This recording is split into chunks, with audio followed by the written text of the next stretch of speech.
The timid boy was forcefully sent by his parents to the most notorious delinquent academy. He thought he would soon face campus bullying, but to his surprise, all the delinquent students here were warm and friendly, even fighting over who would show him around the school. The campus was peaceful and harmonious, making the boy begin to look forward to a happy future. But he never expected that after school, his classmates would forcibly drag him to a fighting arena. Every student he had seen on campus during the day was now brawling and venting in the arena. The boy stood there, bewildered, frozen in place. The student council president noticed the new arrival and smiled as he explained. The violence at this academy is only allowed to be released in this specially designated fighting arena. Any form of bullying is strictly forbidden on school grounds. Here, you can enjoy a pure school life, and also experience the thrill of battle. As soon as he finished speaking, the student council president pushed him directly onto the fighting stage. His opponent was Kang In-hae, the muscular top dog of the first-year class. Kang In-hae charged at him, face full of excitement, while cold sweat broke out all over the boy. After years of being a timid wimp, he was already terrified of these delinquents. In his panic, he suddenly spat right onto Kang In-hae's face. The whole arena instantly fell silent. The students were all stunned, then erupted into laughter. The boy completely lost face in front of everyone, ending his welcome party in such a unique way. The next day at school, word of his heroic deed had already spread throughout the campus. Knowing he was no match for fighting, the boy took the initiative to seek out the student council president, Jang Chong, and asked if he could stop going to the fighting arena.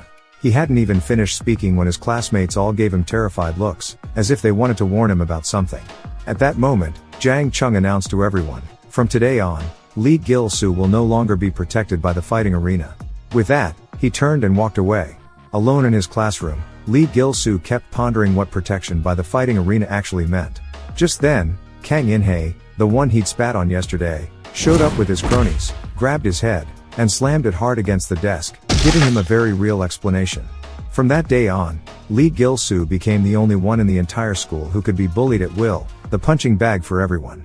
After a whole week of torment, Lee Gil-soo finally couldn't stand it anymore. He went to his homeroom teacher to request a leave of absence, thinking that would put an end to everything. But just as he reached the school gate, Jang Chong blocked his path, sneering coldly. "Someone like you is truly a useless waste. Do you really think dropping out will let you escape bullying? Cowards like you will always be someone else's punching bag. Because you've never even had the will to protect yourself." After this scolding, Lee Gil-soo thought he could finally be done with it all. But on his way home, he ran into Kang In-hae waiting for him. "You little punk, how dare you try to drop out without asking your master? Who's going to run errands for me or be my punching bag?" Before he finished speaking, Kang In-hae dragged Lee Gil-soo into a deserted alley and beat him up to vent his anger. Afterward, he pulled out his phone, recited Lee Gil-soo's home address word for word, and threatened with a wicked grin that he'd be dropping by to play with him often from now on. Upon hearing this, Lee Gil-soo's face turned pale with terror. He furiously demanded to know what Kang In-hae really wanted. But Kang In-hae just grabbed his face and coldly warned, "If you dare fight back again, I'll send these pictures of you getting beaten all over the place." Lee Gil-soo couldn't understand. He was so close to escaping this hell. Why wouldn't these bastards just let him go? In the depths of terror and despair, he finally understood what Jang Chong had told him before. If you want to protect yourself, you have to fight back bravely. With a furious roar, the fire in Lee Gil-soo's chest exploded. He lunged forward, sinking his teeth hard into Kang In-hae's hand. Kang screamed in pain, then angrily punched Lee, knocking him to the ground. Lee Gil-soo wiped the blood from the corner of his mouth and sneered, "So you know what pain feels like after all. People like you, even if I die, I'll drag you down to hell with me." Facing the oncoming thugs, Lee Gil-soo knew he was outnumbered. Without hesitation, he flung the handful of sand he'd hidden in his palm, then turned and bolted toward the fighting arena in the chaos. The moment he set foot inside, Lee Gil-soo roared his challenge, a fair, one-on-one fight with the pursuing Kang In-hae. Jang Chong smiled faintly and immediately ordered the area cleared. The instant both men stepped onto the stage, the whole place came alive. No one expected Kang In-hae to be so terrifying. From the very start, Lee Gil-soo was battered so badly he could barely fight back. But even bloodied and bruised, he locked his eyes on Kang In-hae, refusing to back down. Kang, embarrassed and enraged, lashed out with a swift kick, sending Lee Gil-soo sprawling across the floor, then looked down at him with a triumphant smirk. He was sure no one could withstand a kick like that. But just as he turned to leave, Lee Gil-soo, stubborn as a cockroach, dragged himself up from the ground once more. Kang In-hae, losing patience, clenched his fist and warned, "Stop trying to act tough. If this keeps up, I really will beat you to death." Lee Gil-soo gritted his teeth. "Compared to what I've been through before, This pain is nothing. At that moment, he suddenly rushed forward, grabbed Kang In-hye in a bear hug, and slammed him to the ground, raising his fist to strike. But unexpectedly, Kang In-hye twisted free and landed a heavy blow of his own. That punch is way too slow. When do you think you'll ever land a hit on me? Hearing this, Lee Gil-soo's rage boiled over. He might not have the strength, but he had the will to fight to the end. Without hesitation, he lowered his head and rammed straight into Kang In-hye's skull. Caught off guard, Kang In-hye was furious. He lashed out with a kick, sending Lee Gil-soo flying again, then glared at him through clenched teeth. He was ready to put an end to this farce as quickly as possible. But just then, a flash of red flickered in Lee Gil-soo's eyes. He suddenly realized that the bullies he'd always feared weren't so terrifying after all. How laughable, he'd let these losers push him around for so long. Shame and anger twisted inside him. He raised his fist to strike back, but in the next instant, Kang In-hye's fist crashed into his jaw. Lee Gil-soo hit the ground hard and lost consciousness. When he came to, he saw Jang Chong waiting by the fighting arena. Then Jang Chong told him that this would be his last chance. After his suspension, Lee Gil-soo would be banned from the fighting arena. Lee Gil-soo fell into deep thought. His cowardice had always made him a target for bullies. Even after transferring here, he was still toyed with by Kang In-hye. Without hesitation, he shouted to Jang Chong, "I've decided not to suspend my studies. Please teach me how to become strong." Jang Chong grinned widely. Training the weak is also the duty of the student council president. No sooner had he spoken than he suddenly punched Lee Gil-soo in the stomach. Watching Lee Gil-soo's pained expression, Jang Chong sneered. "Can't handle just this much? The training has only just begun." The next day, Lee Gil-soo returned to school clutching his still aching stomach, recalling Jang Chong's instructions from the night before, come find him whenever he had free time. A sense of dread weighed on his heart. And just then, he ran into the person he hated most, Kang In-hye. To make matters worse, Kang In-hye even threatened him. "Don't get cocky, or next time I really will kill you." That sentence instantly ignited the fury in Lee Gil-soo's chest. He made a silent vow to become stronger, to crush these scum with his own hands. The bell rang for the end of class. Just as Lee Gil-soo arrived at the rooftop to start his training, Jang Chong landed another punch that made him cough up blood. From that day on, Lee Gil-soo was beaten up hundreds of times every day. Even when he was so dizzy he could barely stand, giving up never crossed his mind. After being ambushed last time, Kang In-hye often went to the fighting arena to lie in wait for Lee Gil-soo, but never managed to catch him. To Kang In-hye, this was as good as admitting defeat. So, a malicious idea took root. If Lee Gil-soo wouldn't play the punching bag, he'd use the rule that forbade declining fight invitations to drag all those onlookers into the fray, making the fighting arena his own playground. Meanwhile, completely unaware, Lee Gil-soo trained hard by day and pushed his physical limits by night, desperate to return to the arena and take on Kang In-hye in a fair fight. Just then, a motorcycle suddenly sped toward him, grazing his arm.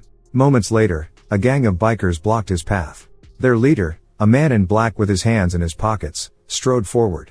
"You've damaged my beloved bike, let's make it cheap, just pay 6 million. Lee Gil-soo stared at him in disbelief, eyes wide. Before he could protest, the man in black smashed a fist into his face. As the threats continued, Lee Gil-soo suddenly realized he wasn't the slightest bit afraid. He flung the man's arm aside and, without hesitation, swung a punch straight at the guy's face. If he could face monsters like Jang Chong, thugs like these were nothing. But in the next instant, his wrist was gripped in a vice-like hold. The man in black sneered, as if to say, "Is that supposed to tickle me?" Lee Gil-soo's face froze in shock. In his panic, he started flailing wildly. All he'd learned lately was how to take a beating. He had no idea how to fight back. Within moments, he was subdued by a flying kick from the man in black. The guy even slipped on brass knuckles, raising his fist to teach Lee Gil-soo a harsh lesson. Despair washed over Lee Gil-soo. But to his surprise, a figure suddenly dropped down from above, driving a knee into the man in black and sending blood streaming from his nose. When Lee Gil-soo saw who it was, he was stunned. It was Jin Do-il, the one who'd first taken him to the fighting arena. Jin Do-il waved in greeting, grinning as he said, "I knew it was you." Before Lee Gil-soo could reply, he caught a glimpse of a man in red lunging for a sneak attack. He dodged swiftly, spun, and landed a punch squarely on the attacker's face. At that moment, the bikers suddenly noticed that Jin Do-il was wearing the Yukmun High School uniform. Sensing things had gone awry, the leader quickly gathered his crew and retreated, cursing as they went, "Just our luck, running into someone from Yukmun today." After saying this, he hopped on his motorcycle and sped off, leaving nothing behind but a trail of exhaust. Jin Do-il comforted Lee Gil-soo, "Don't lose heart over what just happened. Being able to fight back in that situation was already impressive. When he found out that Lee Gil-soo was receiving special training from Jang Chong, he said enviously, "Senior Jang doesn't teach just anyone. You really have to treasure this opportunity." At that moment, Lee Gil-soo recalled how that group had suddenly retreated, and couldn't help but ask Jin Do-il what was going on. Jin Do-il explained with a smile, "That's perfectly normal. Our school used to be notorious as a school for delinquents, where campus violence ran rampant. Things only changed when Senior Jang showed up. He straightened out the entire school on his own, founded the fighting arena, and established new rules. Back then, anyone could get into a fight whenever they wanted. Now, all disputes have to be settled one-on-one in the ring, according to the rules. But if the fighting arena or Senior Jang were ever gone, the school might turn into hell again. After all, there are plenty of people just waiting to watch the chaos." But what they didn't know was that, at that very moment, trouble was already brewing inside the fighting arena. Kang In-hae had sent his lackey, Park Yong-go, into the arena first, picking on the timid ones with all sorts of ridiculous excuses. If anyone was too scared to fight, he'd bring up the rule, no one can refuse a challenge in the fighting arena, and force them into the ring to be punching bags. Once Park Yong-go had vented his anger, Kang In-hae took off his shirt, ready to step in himself. At that moment, a guy with a middle part laughed from the audience, "Who'd dare fight Kang In-hae?" No sooner had he said it than Kang In-hae fixed him with a glare. The middle-parted guy panicked instantly. He'd never even spoken to Kang In-hae. How did he suddenly get singled out? Kang In-hae sneered, "I just don't like the look of you. What, are you thinking of refusing to fight, like Lee Gil-soo?" Just then, Jang Chong suddenly stormed in, radiating authority.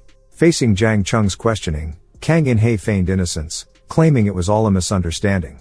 He shot back, "Is there a problem? I don't think I broke any rules." Jang Chong's expression darkened. He saw right through Kang In-hae's little tricks, but only patted him lightly on the shoulder, reminding him not to act rashly. With that, the turmoil in the fighting arena temporarily died down. Afterwards, Lee Gil-soo's training went on as usual. But gradually, he stopped dodging Jang Chong's iron fists, and even began to fight back. He realized that if he wanted to win, he couldn't just take a beating. Even if he couldn't land a hit, it was better than being a passive punching bag. Just then, Jang Chong suddenly paused, grinning wickedly as he told Lee Gil-soo to follow him somewhere. The two of them arrived at an abandoned little hut. Lee Gil-soo pushed open the door and saw a human-shaped punching machine standing in the middle of the room. Jang Chong immediately assumed a fighting stance. "This is your phase 2 training. Watch closely, I'm only showing you once." He planted his feet shoulder-width apart, moved nimbly, jabbed quickly with his lead hand, then twisted his waist to add power. With that, he landed a heavy punch on the dummy. The machine instantly began to smoke. Lee Gil-soo stared in disbelief, then, full of confidence, followed the steps and threw a punch at the dummy's chin. But to his surprise, the score on the machine didn't budge an inch. Jang Chong followed up with another heavy blow, and only then did the score change from 1 to 2. Pointing at the punching machine, Jang Chong said, "This thing's old and worn out, it only responds if you hit hard enough. So, until you reach 9,999 points, don't show your face to me again." After that, during every break, Lee Gil-soo practiced his punches non-stop, and as a result, his appetite soared. One day, while he was wolfing down bowls of rice, Park Yong-go suddenly showed up. He deliberately slammed his tray down on Lee Gil-soo's head, then pretended to pat him on the back in an exaggeratedly friendly way. Lee Gil-soo was so furious he clenched his teeth, stood up, and grabbed Park Yong-go's arm in a death grip. Park Yong-go kept belittling him, and Lee Gil-soo struggled to keep his anger in check. He remembered Jang Chong's warning, no stepping into the ring before training is over. But these people had already disregarded the rules, openly provoking him outside the arena. Lee Gil-soo couldn't take it anymore. He balled his fists, deciding he wouldn't follow that order any longer. Just then, Jin Do-il charged over and smashed his tray hard into Park Yong-go's face. "You bastard, there's a limit to how much trouble you can make." Seeing Park Yong-go about to explode, Jin Do-il quickly smiled and explained, "Sorry, really. This isn't school bullying, just slipped my hand, that's all." Then Jin Do-il's expression turned cold as he issued Park Yong-go a direct invitation to fight that night. Lee Gil-soo felt a little guilty, thinking he'd gotten Jin Do-il into trouble. But Jin Do-il just smiled and said he wasn't fighting Park Yong-go for Lee Gil-soo's sake, he simply couldn't stand the way those guys were stirring up trouble in the arena. Lately, Kang In-hae and his group had been targeting the weak, bullying them one-sidedly. If the victims were afraid, they'd threaten them by bringing up how Lee Gil-soo had refused to take part in the arena's initiation ceremony. After learning the truth, Lee Gil-soo was so angry he ground his teeth, but he was also confused. Why did Jin Do-il care so much about the arena? With his skill, the ring shouldn't matter to him at all. When asked, Jin Do-il spoke of a past he rarely mentioned. As a child, he'd been overweight and timid, bullied for years. Until one day, a stranger saved him and handed him a flyer for a boxing gym. In that moment, his life changed forever. That man turned out to be the gym's owner. From that day on, the owner trained with him every day. With his fists, he was finally no longer bullied. To him, the arena is a place where everyone can compete fairly, no bullying, no oppression. That's why he fights so hard to protect it. That night, Jin Do-il and Park Yong-go stepped onto the ring as agreed. At the referee's signal, the confident Park Yong-go threw the first punch, but every attack was deftly dodged. Before he even knew what was happening, Jin Do-il landed a heavy blow. Park Yong-go was shocked. Jin Do-il was even faster than he'd expected. Did he have a boxing background? But soon Park Yong-go realized that, though Jin Do-il's punches were quick, they were as soft as cotton. His confidence returned, and he crouched low, ready to land a fatal blow to Jin Do-il's abdomen.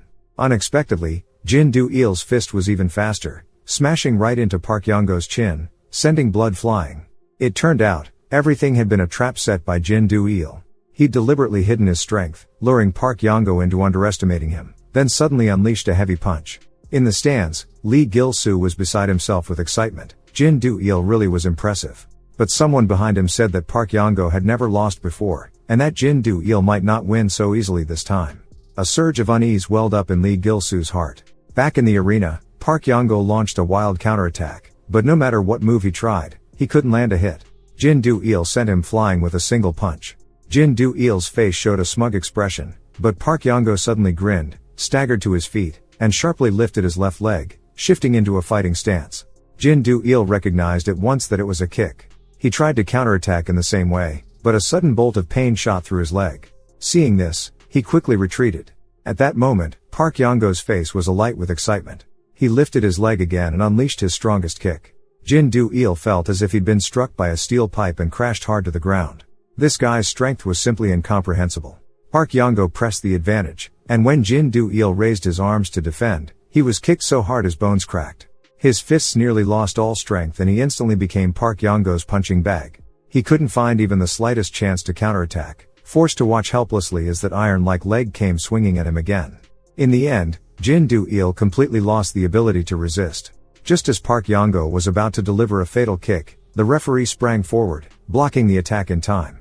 Inspector Hyo Gun-hang announced with a dark expression. The opponent has lost the ability to fight.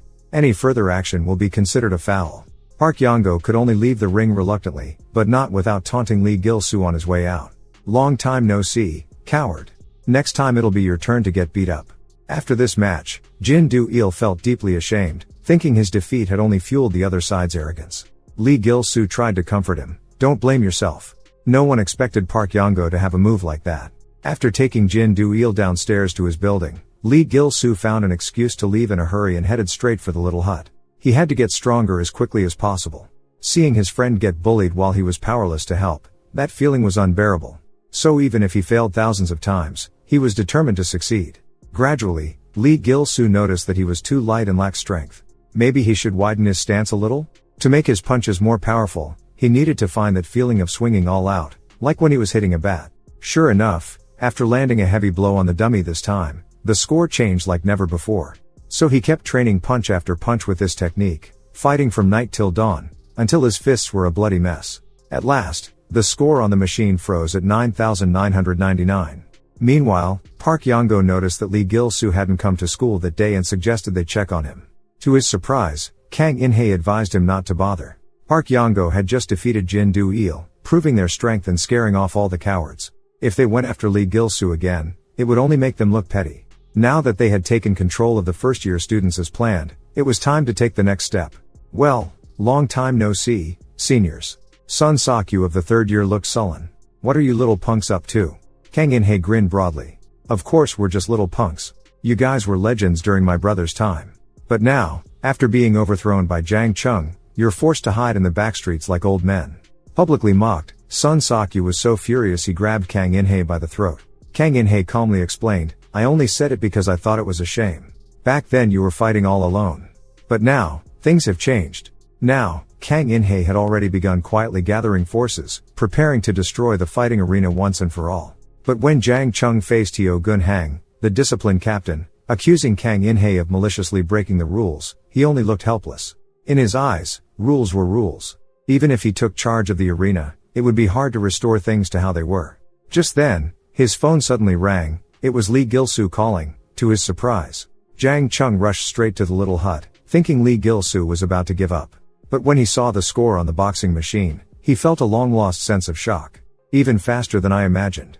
Lee Gil-soo wiped the sweat from his face, saying he had no more time to waste. Jang Chong grinned. Then let's move on to the next round of training. But you'd better be mentally prepared. What comes next will be even more dangerous than before. Before he could finish his sentence, Lee Gil-soo suddenly collapsed into Jang Chong's arms and immediately fell into a deep sleep. After a full day's rest, Lee Gil-soo followed the directions to a construction site. As he cautiously took in the gloomy surroundings, Jang Chong suddenly appeared behind him, his face serious. Back when Yukmun Guan was trying to dominate, they made a lot of enemies. One of them is Jinsang High School, which hangs out here. Hearing this, Lee Gil-soo felt as if he'd been struck by lightning.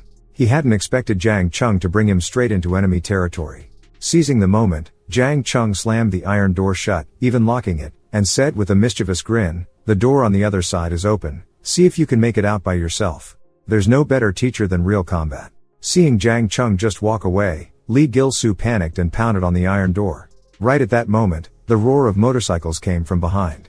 Within seconds, he was surrounded by a crowd. As the men in black approached, Lee Gil-soo instantly recognized the one whom Jin Do-il had chased off last time. This time, the man carried a pair of brass knuckles and sneered, "Loser, you're not getting away this time." With that, he grabbed Lee Gil-soo's head and taunted him by rapping his face with a fist. But before he knew it, Lee Gil-soo fell into a fighting stance, and landed a light punch on him.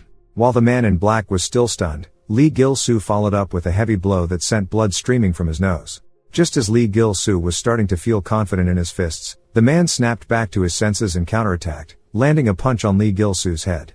But at this level, it was nothing more than a tickle to Lee Gil-soo. He swung back, sending the man in black flying. Seeing their boss get beaten, the lackeys rushed forward, only to be met by Lee Gil-soo's fist, which sent them flying 3 meters away. The man in black lay on the ground, badly wounded, unable to comprehend how the loser he used to pin down had become so strong in just a few days. He stared at Lee Gil-soo, who was only slightly out of breath. At that moment, the gang's female ringleader, undaunted, started cursing at Lee Gil-soo. Her thunderous voice quickly summoned a large group of her cronies. Dozens of fierce gangsters closed in, making things tricky for Lee Gil-soo. But soon, he came up with a brilliant idea. He snatched the man in black's beloved motorcycle, twisted the throttle to the max. While the gangsters were still stunned, he charged out on the bike, then let go in the middle of the crowd, sending the motorcycle crashing into them. The gangsters scattered in terror at the sudden onslaught. Lee Gil-soo seized the chaos to charge forward, knocking down a thug blocking his way with a single punch, then desperately sprinted toward the back door. He knew all too well that if he wanted to step into the fighting arena and go one-on-one with Kang In-hae's crew, he had to give it everything he had. He absolutely couldn't allow himself to flee in disgrace. So, as he passed a building, a thought flashed through his mind: the stairwell could give him a shot at a one-on-one fight. The thugs chased after him up the stairs, only to find Lee Gil-soo already waiting on a narrow landing, ready to strike. Thinking he was cornered, the group surged forward all at once. But the one in the lead was knocked down by a single blow. In the cramped stairwell, Lee Gil-soo held the high ground, completely controlling the situation. The thugs rushing up became not only perfect punching bags, but also stumbling blocks for each other. Seeing their fear mount, and his own momentum peaking, Lee Gil-soo prepared to head downstairs and take them out again. But just then, a bowl suddenly flew from behind, smashing into his head. Immediately after, a purple-haired man leapt down from above, landing a fierce kick that sent Lee Gil-soo tumbling down the stairs. Lee Gil-soo had never expected anyone to be hiding upstairs. He swung back with a punch, but his opponent moved like lightning, landing a kick to his head first. The searing pain told Lee Gil-soo that this guy wasn't just another thug. Seizing the moment, the purple-haired man barked to his underlings, "Take him down in 10 minutes. At his command, the thugs swarmed over, frantically kicking and beating the fallen Lee Gil-soo. But with his near superhuman resilience, their blows barely fazed him. Knowing he couldn't win by brute force, he broke free with all his might and charged downstairs. Just as the purple-haired man was about to leave, Lee Gil-soo lunged, headbutting the man and locking onto his head, then rolled away to finally put some distance between them. The fierce fight had his blood boiling. He dashed out of the building at once. Just as he was about to escape through the back door, a motorcycle suddenly roared up behind him, blocking his way. Even more surprising, the bike was dragging along the black-clad man he'd knocked out earlier. Facing the stunned Lee Gil-soo, the boss, Hwang Hyuk-jin, licked his lips and said, "So you managed to take down all my useless men, but you're actually pretty cute. I just love playing with cute things like you." No sooner had he spoken than the thugs Lee Gil-soo had shaken off earlier caught up, cutting off his escape. The purple-haired man, seeing Hwang Hyuk-jin, immediately greeted him nervously and patted his chest, promising to deal with Lee Gil-soo, who'd trespassed on their turf. But Hwang Hyuk-jin's eyes turned cold as he warned, "He's my prey. You useless lot, I'll be sure to take care of you later." The purple-haired man fell silent at once. Meanwhile, Lee Gil-soo fixed his gaze on the pervert before him, sizing him up carefully. He was shorter than Lee Gil-soo, not as bulky as Jang Chong, maybe there was a chance. Decision made, Lee Gil-soo charged forward without hesitation. But to his shock, Hwang Hyuk-jin dodged easily and countered, hoisting Lee Gil-soo up with his bare hands, and slamming him hard to the ground. The blow was brutal. Lee Gil-soo spat blood on the spot. But before he could even catch his breath, Hwang Hyuk-jin grabbed him with one hand and yanked him up again. He locked his arms around Lee Gil-soo's body, lifted him off the ground, and executed a 180-degree slam, smashing his head against the floor. The intense pain nearly made Lee Gil-soo pass out. The other boys were just about to snicker when cold sweat instantly drenched their backs. They all realized they'd soon be subjected to the same treatment by Hwang Hyuk-jin. Hwang Hyuk-jin tightened his grip around Lee Gil-soo's neck and hoisted him high into the air. But suddenly, Lee Gil-soo kicked him in the face and taunted, "You little shorty, always calling others cute, but actually, you're the cutest one here." Hwang Hyuk-jin was stunned. He couldn't believe someone dared to call him cute to his face. The gangsters nearby trembled in terror, convinced Lee Gil-soo was about to get beaten to death. Rumor had it that Hwang Hyuk-jin had been bullied as a child for being short, so calling him cutie was strictly forbidden, otherwise, the consequences would be dire. At that moment, Hwang Hyuk-jin suddenly let go and set Lee Gil-soo down. Lee Gil-soo clenched his fists, ready to strike back, but before he could react, Hwang Hyuk-jin lunged again, pinning him to the ground and locking his neck tightly between his legs. Lee Gil-soo struggled to breathe, trapped as if by a giant python, unable to move. Then, Hwang Hyuk-jin grabbed his head and rained down blows. Seeing Lee Gil-soo lying there half dead, Hwang Hyuk-jin stuck his tongue out smugly and asked, "Do you still think I'm cute now?" Just then, on the verge of suffocation, Lee Gil-soo managed to hoist Hwang Hyuk-jin onto his back. Years of hardship had given him the strength to muster every ounce of energy. Hwang Hyuk-jin, excited, slipped behind Lee Gil-soo and applied a rear naked choke. As his body was pulled tight, Lee Gil-soo felt a suffocation 100 times worse than before. Within seconds, he blacked out and collapsed on the floor. Hwang Hyuk-jin beamed with excitement at his conquered prey, then stood up and dragged Lee Gil-soo away to continue tormenting him. But to everyone's shock, Lee Gil-soo miraculously opened his eyes. It turned out he'd been bullied as a kid, and his most practiced game was the choking game. He'd later discovered that as long as he kept a finger's width of space to protect his carotid artery, he wouldn't actually lose consciousness. As he was dragged along, Lee Gil-soo felt a stone, grabbed it, and swung his fist with all his pent-up rage. Taking advantage of the moment Hwang Hyuk-jin fell, Lee Gil-soo scrambled desperately toward the back door. Just as he was about to escape, Hwang Hyuk-jin, furious, charged after him. He was about to be caught again when, suddenly, Jang Chong appeared at the door, exuding a menacing aura and blocking the entrance like an embodiment of evil. He warned Hwang Hyuk-jin, "If you lay another finger on him, you'll be challenging every student in Yukmun-gwan." Unexpectedly, Hwang Hyuk-jin only grew more defiant. "I've been wanting to fight you for a long time." He stuck out his tongue, brimming with confidence, and charged, only to be met by Jang Chong's fist smashing into his face, sending him flying back into the room, unconscious. Watching Lee Gil-soo step through the iron gate, Jang Chong smiled with satisfaction. Now, only the final special training remained. "Remember to find me on the rooftop tomorrow." But the next morning, as soon as Lee Gil-soo arrived at school, he saw Park Yongo bullying Jin Do-il. He rushed forward to block the attack and, unable to hold back any longer, challenged Park Yongo, "Meet me at the arena after school. I want to fight you." Park Yongo hadn't expected this kid to provoke him so directly. He sneered on the spot, "I'll show you what the real world is like." Night soon fell, and the arena was packed, the atmosphere more electric than ever. On the ring, Park Yongo had been waiting for a while. Seeing Lee Gil-soo still hadn't shown up, he sneered, "Did he get scared and run away?" Just then, Lee Gil-soo appeared on the ring, his head freshly shaved, a sign of his determination. This boy, once mocked as a wimp, was about to face a Muay Thai master head-on for the first time. Amazingly, he stuck out his butt, crazily inviting his opponent to kick him. Such a bizarre move sent the crowd into fits of laughter. But no one realized that Lee Gil-soo did this because, when he was kicked earlier, he had sensed something hard, like a pen, hidden in his opponent's shin. If he took a direct hit, his bones could break at any moment. Just as he was intently watching his opponent's legs, trying to confirm his suspicion, Park Yong-go fighter suddenly switched tactics, landing a surprise punch to Lee Gil-soo's head, briefly knocking him out. Park Yong-go seized the chance, raising his leg high to attack again. But he never expected Lee Gil-soo to grab his leg in a death grip.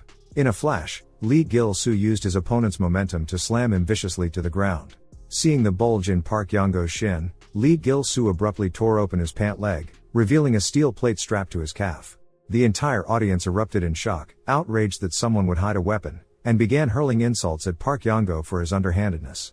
The referee, seeing this, asked the founder, Jang Chong, if the match should be paused. But Jang Chong just smiled and told the referee to step down, saying, "It'll be over soon anyway." By now, having confirmed his suspicion, Lee Gil-soo was furious. He unleashed a savage beating on Park Yong-go, nearly pounding him half to death. Looking at Park Yong-go's battered appearance, Lee Gil-soo understood that look of despair better than anyone. He, too, had once been beaten by these thugs until he was like a dog, his eyes full of fear and helplessness. But that weak Lee Gil-soo was gone for good. From now on, anyone who bullied him would be completely crushed by his fists. As Park Yong-go's will broke, Lee Gil-soo secured an overwhelming victory to the roar of the crowd. When Park Yong-go came to, he couldn't believe he'd been taken down by a rookie. He tried to stand, only to see his boss, Kang In-hae, walking straight out of the crowd. He wanted to call out, but Kang's cold, indifferent gaze left him frozen. Meanwhile, the audience, seeing Park Yong-go regain consciousness, began pelting him with trash and stones. But to their surprise, Lee Gil-soo suddenly stepped forward, setting aside all grudges, and reached out to help him up. He admitted that, although he wanted badly to beat up the cheating Park Yong-go, the rules of the arena held him back for now. He'd just have to wait for a fair fight next time.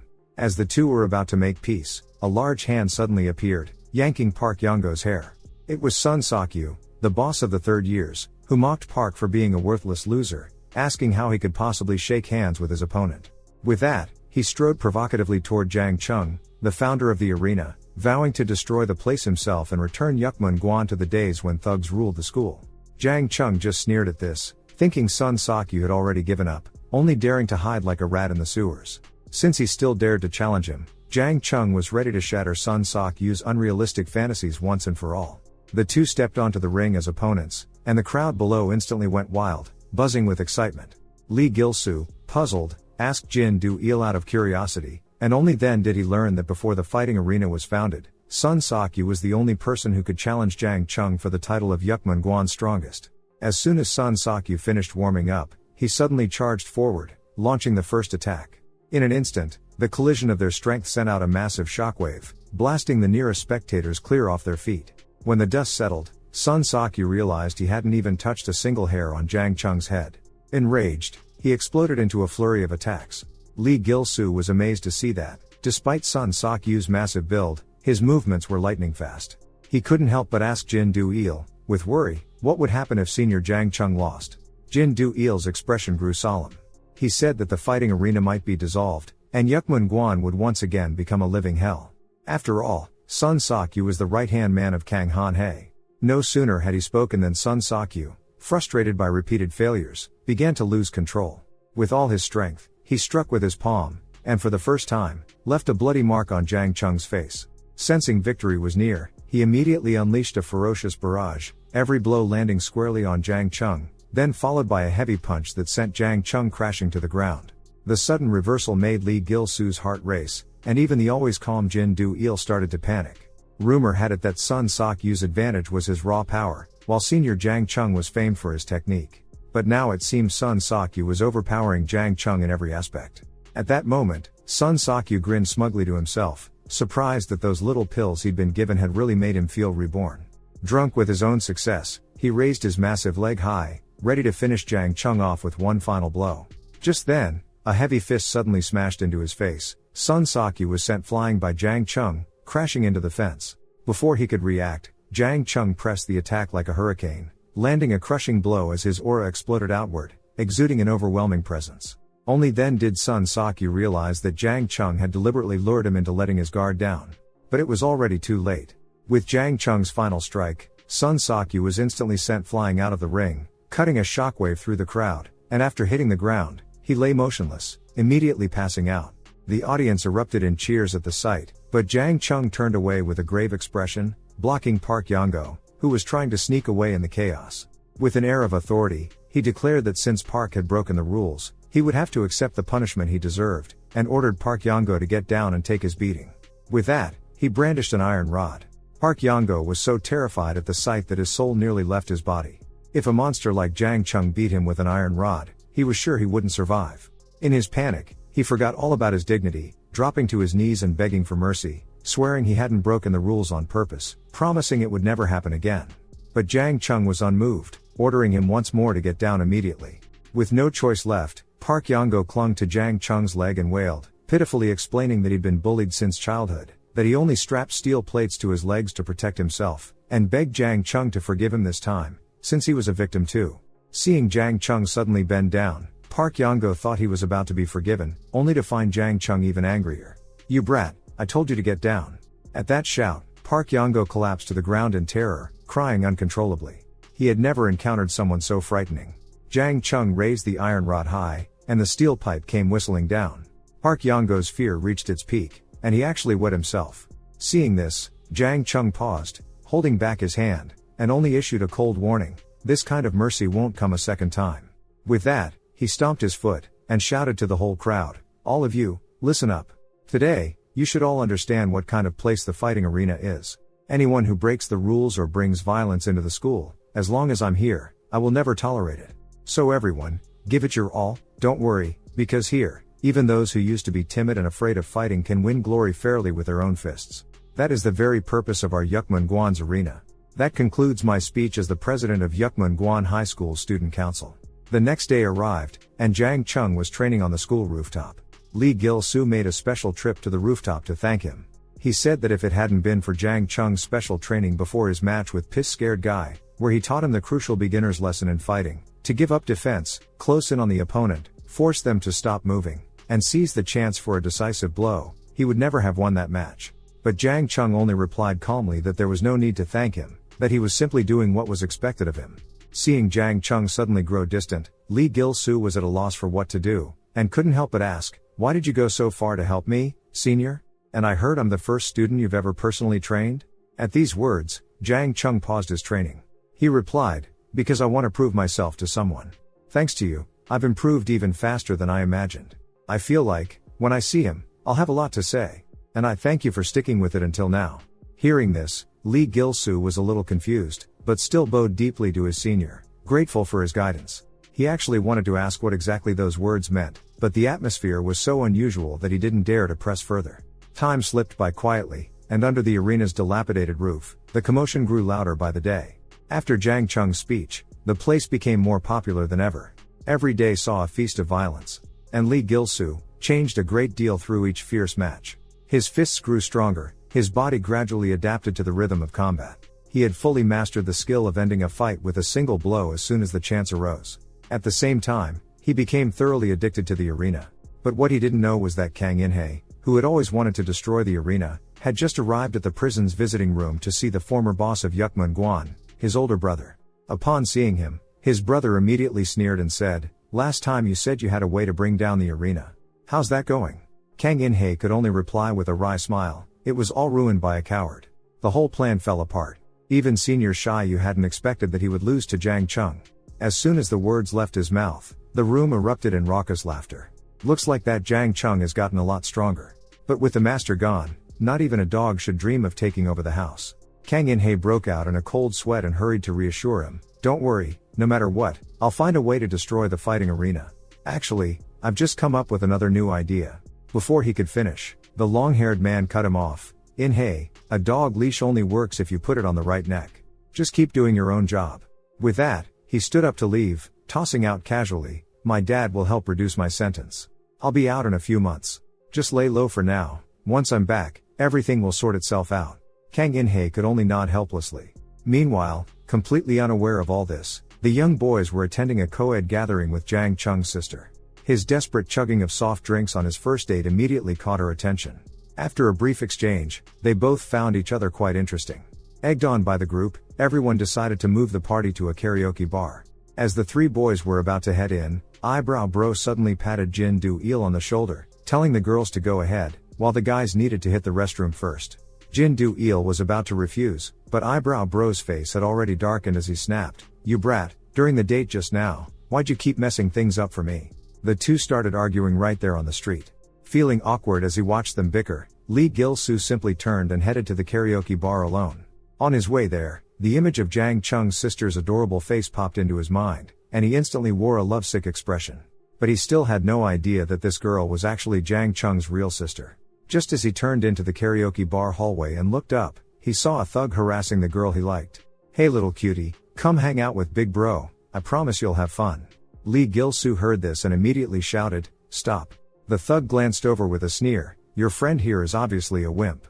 Don't bother with him, come with me. I'm with the Begzan group, you know." Jang Chong's sister felt a sharp pain in her arm and immediately struggled to break free from the thug's grip. Seeing this, the thug got even more excited. "Oh, a little attitude, I like that. If I don't let go, what are you gonna do about it?" But before he could finish, Jang Chong's sister slipped under his arm, grabbed his collar in a flash, and flipped him straight over her shoulder. As he hit the ground, she coolly declared, "Disobedient boys get beat up." With a sickening crack, the thug spat out blood from the fall. Lee Gil-soo stood there, stunned into stone. One of the girls nearby calmly told him, "No need for you to step in. Jang-mi may seem cute and gentle, but she's actually a beast. She's been learning martial arts from her brother since she was little. Ordinary punks don't stand a chance. These days, most boys can't even beat her. And her brother? He's the most notorious leader at Thug Academy." Hearing this, Lee Gil-soo stared at Jang-mi in shock, wondering if the senior who taught him to fight might actually be Jang-mi's brother. The next second, two more thugs appeared behind Jang-mi, with the blonde one getting ready to launch a sneak attack. Seeing this, Lee Gil-soo sprang forward and landed a punch right on the blonde's face, sending him flying. He grabbed another thug by the collar and snapped angrily, "It's bad enough to attack from behind, but to sneak up on a girl? You've got no shame at all." With that, he quickly turned to Jang-mi, asking with concern if she was hurt. Just then, Eyebrow Bro and Jin Do-il returned from the restroom. Jang-mi's best friend pointed behind her, her voice trembling with indignation. They were almost bullied by a gang of thugs just now. Everyone looked in the direction she pointed, only to find that the group had already fled. Once everything was over, Lee Gil-soo transformed into a gallant protector and escorted Jang-mi home. Along the way, she was praised for his impressive fighting skills. Lee Gil-soo explained shyly, "It's all thanks to Senior Jang Chong. He's been teaching me." He had barely finished speaking when Jang-mi stared at him in shock. "So you're the one my brother's been talking about all this time?" Lee Gil-soo was stunned, unable to believe that Jang-mi was actually Jang Chong's little sister. Did that mean all his embarrassing moments had been reported to her brother? Just then, Jang-mi suddenly handed him her phone. "From the moment my brother started talking about you, I thought you sounded interesting. Let's keep in touch from now on." Lee Gil-soo took the phone, his face instantly turning red. He never imagined his goddess would actually ask for his contact info. The very next day at school, Lee Gil-soo walked around hugging his phone like a lovesick fool, chatting non-stop with Jang-mi whenever he got a free moment. Suddenly, a commotion drew his attention. He saw Park Yang-go, the guy he'd beaten before, kneeling on the ground, begging the boss Kang In-hae for forgiveness. But Kang In-hae spat at him with a face full of contempt, telling this bedwetter to get lost. He added that if it were him, he'd have quit school out of sheer embarrassment long ago. Lee Gil-soo happened to witness the whole scene and was puzzled. He couldn't help asking his friend beside him. He didn't understand why someone like Park Yang-go, who was at least a halfway decent thug, would stoop so low to curry favor with Kang In-hae. Jin Do-il explained that there was a famous company in the area called Gang-un, which was actually a well-disguised gang. They were extremely influential, even able to manipulate the police and some politicians. Kang In-hae, it turned out, was the second son of the gang boss at Gang-un, a ruthless figure born and bred for the underworld. After hearing this, Lee Gil-soo was dumbfounded. No wonder Kang In-hae could throw his weight around at school. Evening came quickly, and Jang-mi finished her shift and was getting ready to head home. Suddenly, a woman ran over, crying for help, and threw herself into Jang-mi's arms, saying a group of strange men had been chasing her and trying to take advantage of her. Jang-mi offered to call the police, but the woman dragged her deep into an alley, insisting they needed to hide first. The next second, the gang of thugs suddenly appeared, blocking the mouth of the alley. Jang-mi immediately shouted at them to get lost, telling them to stop harassing innocent people. But just then, the woman behind her pulled out a stun baton, and jabbed it hard into Jang Mi's lower back. With a smug grin, the woman said she'd just played a little trick. This gullible girl was so easy to fool. When Jang Mi realized the woman was working with the thugs, she clenched her fists in fury. But after being shocked, her body wouldn't even move, let alone fight back. The thugs all broke into lecherous grins. The one with a scorpion tattoo on his face, none other than Baeksan Group cadre Han Jae-hoo, bared his fangs and said, "Hey pretty girl, wanna have some fun with Oppa?" At that moment, a familiar face leaned in, picking up the thread. "I told you before I'm with Baeksan Group, but you had to mess with me. Now watch how our boss deals with you." Only then did Jang Mi realize that it was the same group who had harassed her before, coming back for more trouble. Han Jae-hoo suddenly snatched up a wooden club, brandishing it viciously as he prepared to take revenge. Sensing the danger, Jang Mi forced herself upright, mustering every ounce of willpower. As the club came swinging down, she just managed to dodge to the side. The woman nearby was surprised by this. "Not bad, you've got some moves. But a pretty toy can be played with a few more times, no problem." With that, she fired up the stun baton again, shocking Jang Mi into unconsciousness. She even tapped him a few more times, making sure she was truly out. Then she pleaded with Han Jae-hoo, asking to let her have Jang Mi to teach her a lesson. But to her surprise, Han Jae-hoo's eyes suddenly turned cold and vicious. "Did you think I was just letting you have some fun? This woman is valuable, no one touches her." With that, he turned to his underlings, ordering them to stuff Jang Mi into a sack and take her back to their secret base immediately. Just as they were about to move, a shadow burst onto the scene. The newcomer swung a fist, sending one of the thugs flying. Everyone was stunned. Lee Gil-soo stood there, face dark, eyes locked on the gang. He was here because half an hour earlier, Jang Mi had told him she was going out to sing. Lee Gil-soo had wanted to go with her, but the next moment, she sent him a bizarre message. He sensed something was wrong and raced over like a madman, only to arrive just a moment too late. At that moment, a thug in red shouted from the crowd, "Boss, it's this guy. He messed with us at karaoke bar last time, and he's a student from Yukmun-gwan." Hearing this, Han Jae-hoo grinned wickedly, his face full of malice. He had been looking for a chance to deal with the troublemaker from Yukmun-gwan, never expecting his target would come straight to him. A chubby underling rushed forward, eager to prove himself. But Lee Gil-soo slipped past his attack with ease, landing a punch that sent the fat guy spitting blood. Next, with thugs attacking from both sides, Lee Gil-soo slammed one aside, then blocked a flying kick with his forearm. He ducked low, and drove a punch straight into his opponent's chin. He realized these guys were even weaker than those at Yukmun-gwan. No matter how many came at him, he could still win. But just as he sent the man in red flying with a kick, a wooden club suddenly came crashing toward him. If not for his quick reflexes, Lee Gil-soo's face would have been shredded by the club's spikes. He instantly realized this blonde thug was ruthless. He'd have to be careful. So instead of charging in, he patiently waited for an opening as his opponent pressed the attack. The moment he showed a weak spot, Lee Gil-soo sprang up, shattering the club with a kick, and then unleashed a flurry of punches, driving Han Jae-hoo into a narrow alley. But just as Lee Gil-soo focused all his attention on the fight, Han Jae-hoo suddenly stuck out a foot and tripped him. Lee Gil-soo lost his balance, and toppled right into a woman's arms. The awkward pose lasted a full 2 seconds before he realized what had happened, and hurriedly explained it wasn't on purpose. Unexpectedly, when the woman saw him looking shy, she actually found it adorable. Excited, she raised her stun baton, wanting to show him some love. Just as the stun baton was about to touch Lee Gil-soo, Jang Mi suddenly appeared and kicked the weapon out of the woman's hand. The woman asked in surprise, "Weren't you just knocked out? How are you standing again?" Jang Mi shook the wooden stick in her hand triumphantly. "Of course, it's because I've got this little treasure." Turns out, when Han Jae-hoo attacked her with the stick earlier, a broken piece of wood had happened to fall right where she could find it. Before the woman could make another move, she'd quietly hidden the stick under her clothes, using an insulator to block the current. Right after, Lee Gil-soo and Jang Mi immediately decided to join forces against the gang. Seeing this, Han Jae-hoo couldn't help but sneer, "I didn't want to start a scene, but you're asking for it." But before he could finish, Lee Gil-soo suddenly charged forward, landing a blow right on his forehead, then followed up with a punch to the face. In just a couple of moves, he sent Han Jae-hoo tumbling into a pile of trash. Lee Gil-soo thought he had easily taken care of him, but then heard a cold laugh behind him. Han Jae-hoo climbed out of the garbage, mocking, "That's all you've got? I haven't even gotten serious yet." With that, he popped a pill into his mouth, and lunged at Lee Gil-soo with a burst of speed. Han Jae-hoo swung his fist hard, catching Lee Gil-soo off guard. He took a knee to the chin, and immediately turned into a punching bag, his face getting pummeled out of shape. Just as Han Jae-hoo was sure of his victory, he suddenly noticed Lee Gil-soo frozen in place. Before he could react, Lee Gil-soo grabbed his throat in a flash, taking the chance to hammer his fists into Han's stomach again and again. Watching Han Jae-hoo dangle in his grip like a helpless chick, Lee Gil-soo didn't hesitate. He slammed his head into Han's with a vicious force. Enraged, Han Jae-hoo grappled with him, and the two became a flailing tangle. He never expected this guy to fight even harder than someone on drugs. Finally, with a furious roar, Lee Gil-soo clenched his fist and sent Han Jae-hoo flying several meters with a crushing blow. Then, looking down at the unconscious Han Jae-hoo, Lee Gil-soo spat out a bloody glob. "Idiot. Did you really think I was your punching bag?" No sooner had he finished speaking than Jang Mi's applause sounded behind him. "Nice job finishing things up." Before Lee Gil-soo could react, Jang Mi grabbed the woman by the collar, her expression dark as she demanded to know why she'd lied to her. Terrified, the woman waved her hands frantically, explaining that she'd only done it for the money Baek Zan Group had paid her. The moment he heard the words Baek Zan Group, Lee Gil-soo understood everything.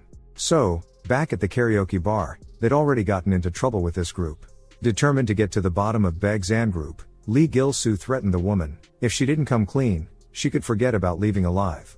Frightened out of her wits, she spilled everything she knew. It turned out Baek Zan Group was a high school alliance that had suddenly risen to power half a year ago. Though there were plenty of violent gangs in the area, all the big names were scrambling to join Baek Zan Group, making them grow rapidly. At that time, Han Jae-hoo bribed her to lure Jang Mi as part of his plan to catch a few students from Yukmun-gwan, and earn a chance to join the Five Dragons. Because the Baek Zan Group had already taken over most of the schools in the area, only the northern district where Yukmun-gwan was located remained.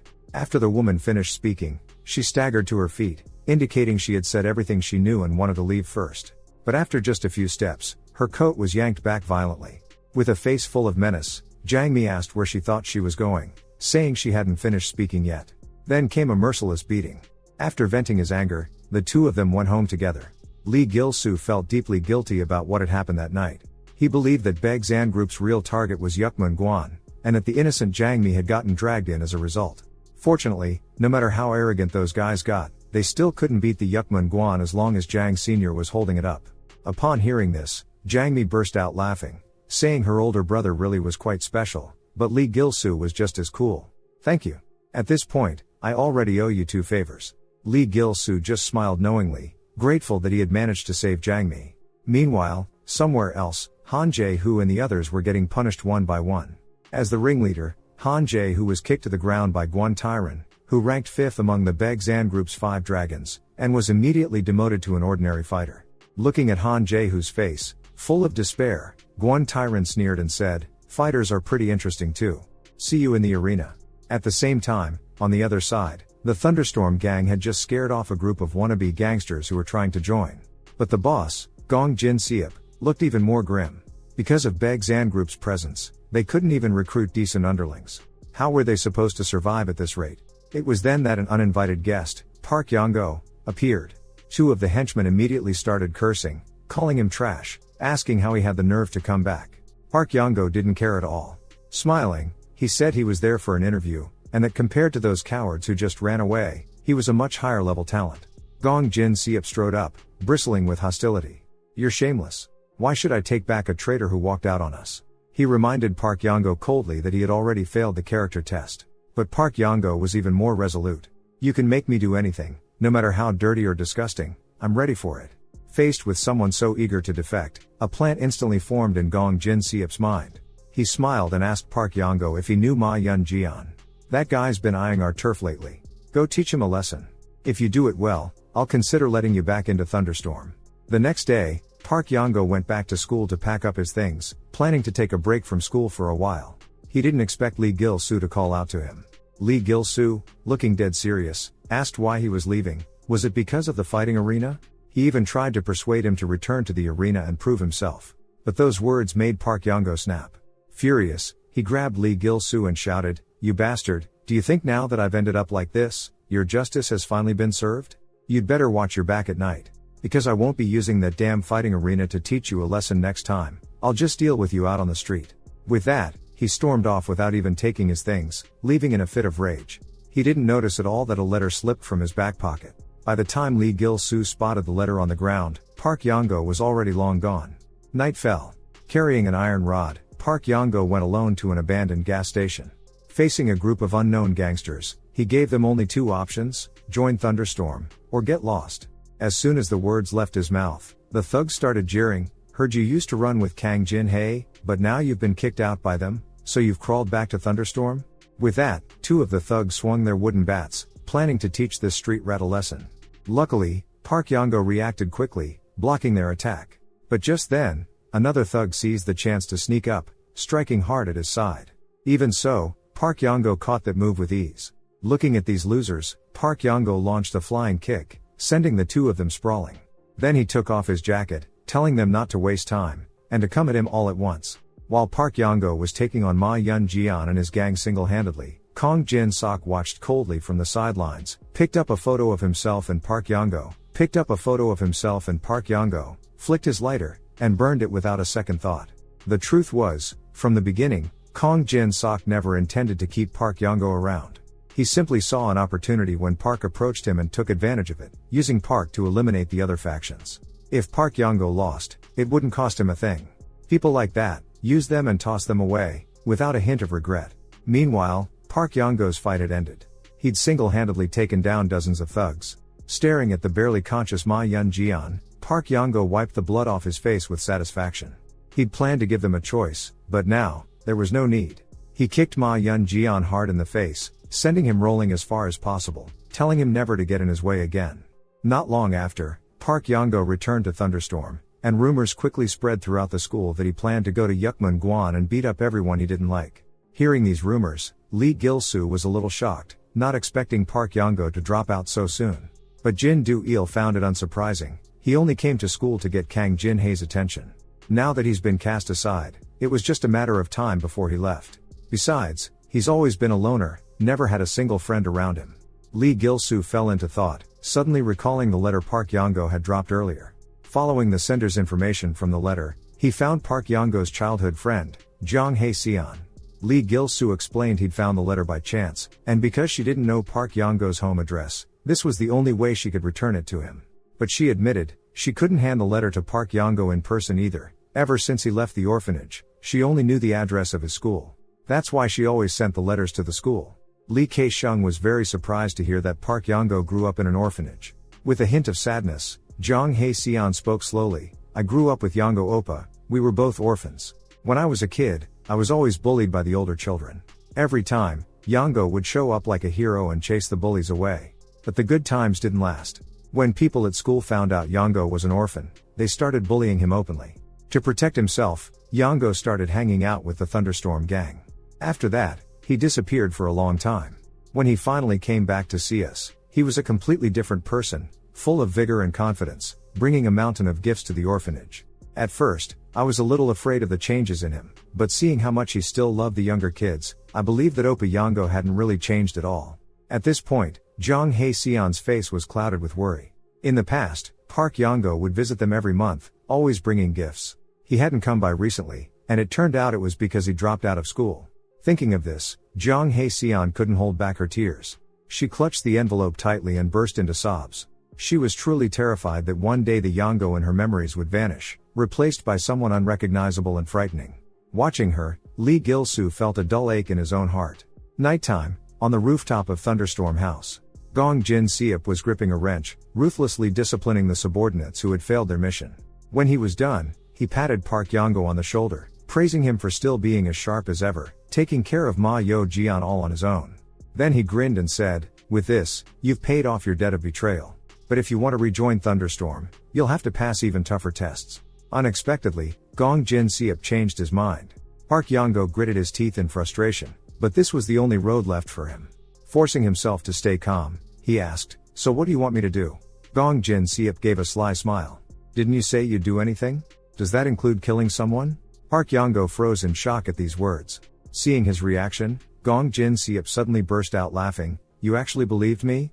With that, he flicked his lighter and, shifting the topic, said to Park Yango, what I want you to do is just as bad as killing someone, set a motorcycle on fire. As he finished, he slapped a thick wad of cash against Park Yango's chest. Just the deposit is several million. You won't get opportunities like this often. As long as you pull this off, you're back in Thunderstorm. Faced with this task, Park Yango was deeply conflicted. If anything went wrong, he might end up in juvenile detention. As he walked, torn and uneasy, he unconsciously found himself back at the entrance of the orphanage where he'd grown up. Just as he was blaming himself for being so foolish and was about to leave, Jang Hae-seon called out to him. The two of them went to the swings they used to play on as children. Worriedly, Jang Hae-seon asked him, "Can't you come back to the orphanage, live with us like before?" Hearing this, Park Yong-go let out a sigh. "Thank you, Hae-seon. But by now, it's too late." He stood up after speaking, told Jang Hae-seon to take care of the younger kids, and said he probably wouldn't be able to return for a while. Ignoring her pleas, he left with a look of profound loneliness. The next night, in a parking lot somewhere. In the end, Park Yong-go accepted Gong Jin-seop's assignment. He doused a motorcycle with gasoline, not holding back at all. He looked around, making sure there really were no cameras, just as Gong Jin-seop had promised, then pulled out his lighter to set the fire. At this point, completing the job was his only way forward. But just as he raised his hand to throw the lighter, a bucket of water was suddenly dumped over his head. Lee Gil-soo looked at Park Yong-go's sorry state and couldn't help but curse, "Playing with fire in the middle of the night, aren't you afraid you'll blow yourself up?" As it turned out, 3 hours earlier, Jang Hae-seon had stopped Lee Gil-soo on his way home, crying as she told him Yong-go might be about to do something dangerous, and begged him to stop Yong-go from doing something foolish. So, in order to figure out what Park Yong-go was really up to, Lee Gil-soo followed the clues provided by Jin Do-il and tracked down the place where the Thunderstorm gang was holed up. He found two thugs up on the rooftop and tried to ask about Park Yong-go's whereabouts. When the two refused to speak no matter what, he had no choice but to communicate with his fists, eventually beating the information out of them. Just like that, he managed to stop Park Yong-go's foolish act in time, before disaster could strike. But Park Yong-go was far from happy about it. He grabbed Lee Gil-soo by the collar and shouted angrily, "Do you even understand my life? Who are you to tell me what to do?" Lee Gil-soo, however, responded calmly, "You're right, I don't understand. But someone believes in you, and asked me to help you." Only then did Park Yong-go realize it was Hae-seon who'd been worried about him all along. Lee Gil-soo emphasized again, "I've always believed you're a good person. So don't ruin your own life with your own hands." Park Yong-go hadn't expected Hae-seon would go to such lengths for him. Just as he was about to put down the lighter and walk away, Gong Jin-seop suddenly appeared with a group of men. Turns out he'd been watching Park Yong-go the whole time, secretly recording everything as Park doused gasoline everywhere. For the first time in his life, the underage Park Yong-go tried to commit arson for the gang boss, only to have the whole thing caught on video by the other side. Gong Jin-seop's plan was to pin the arson charge on this lost kid and send him straight to jail.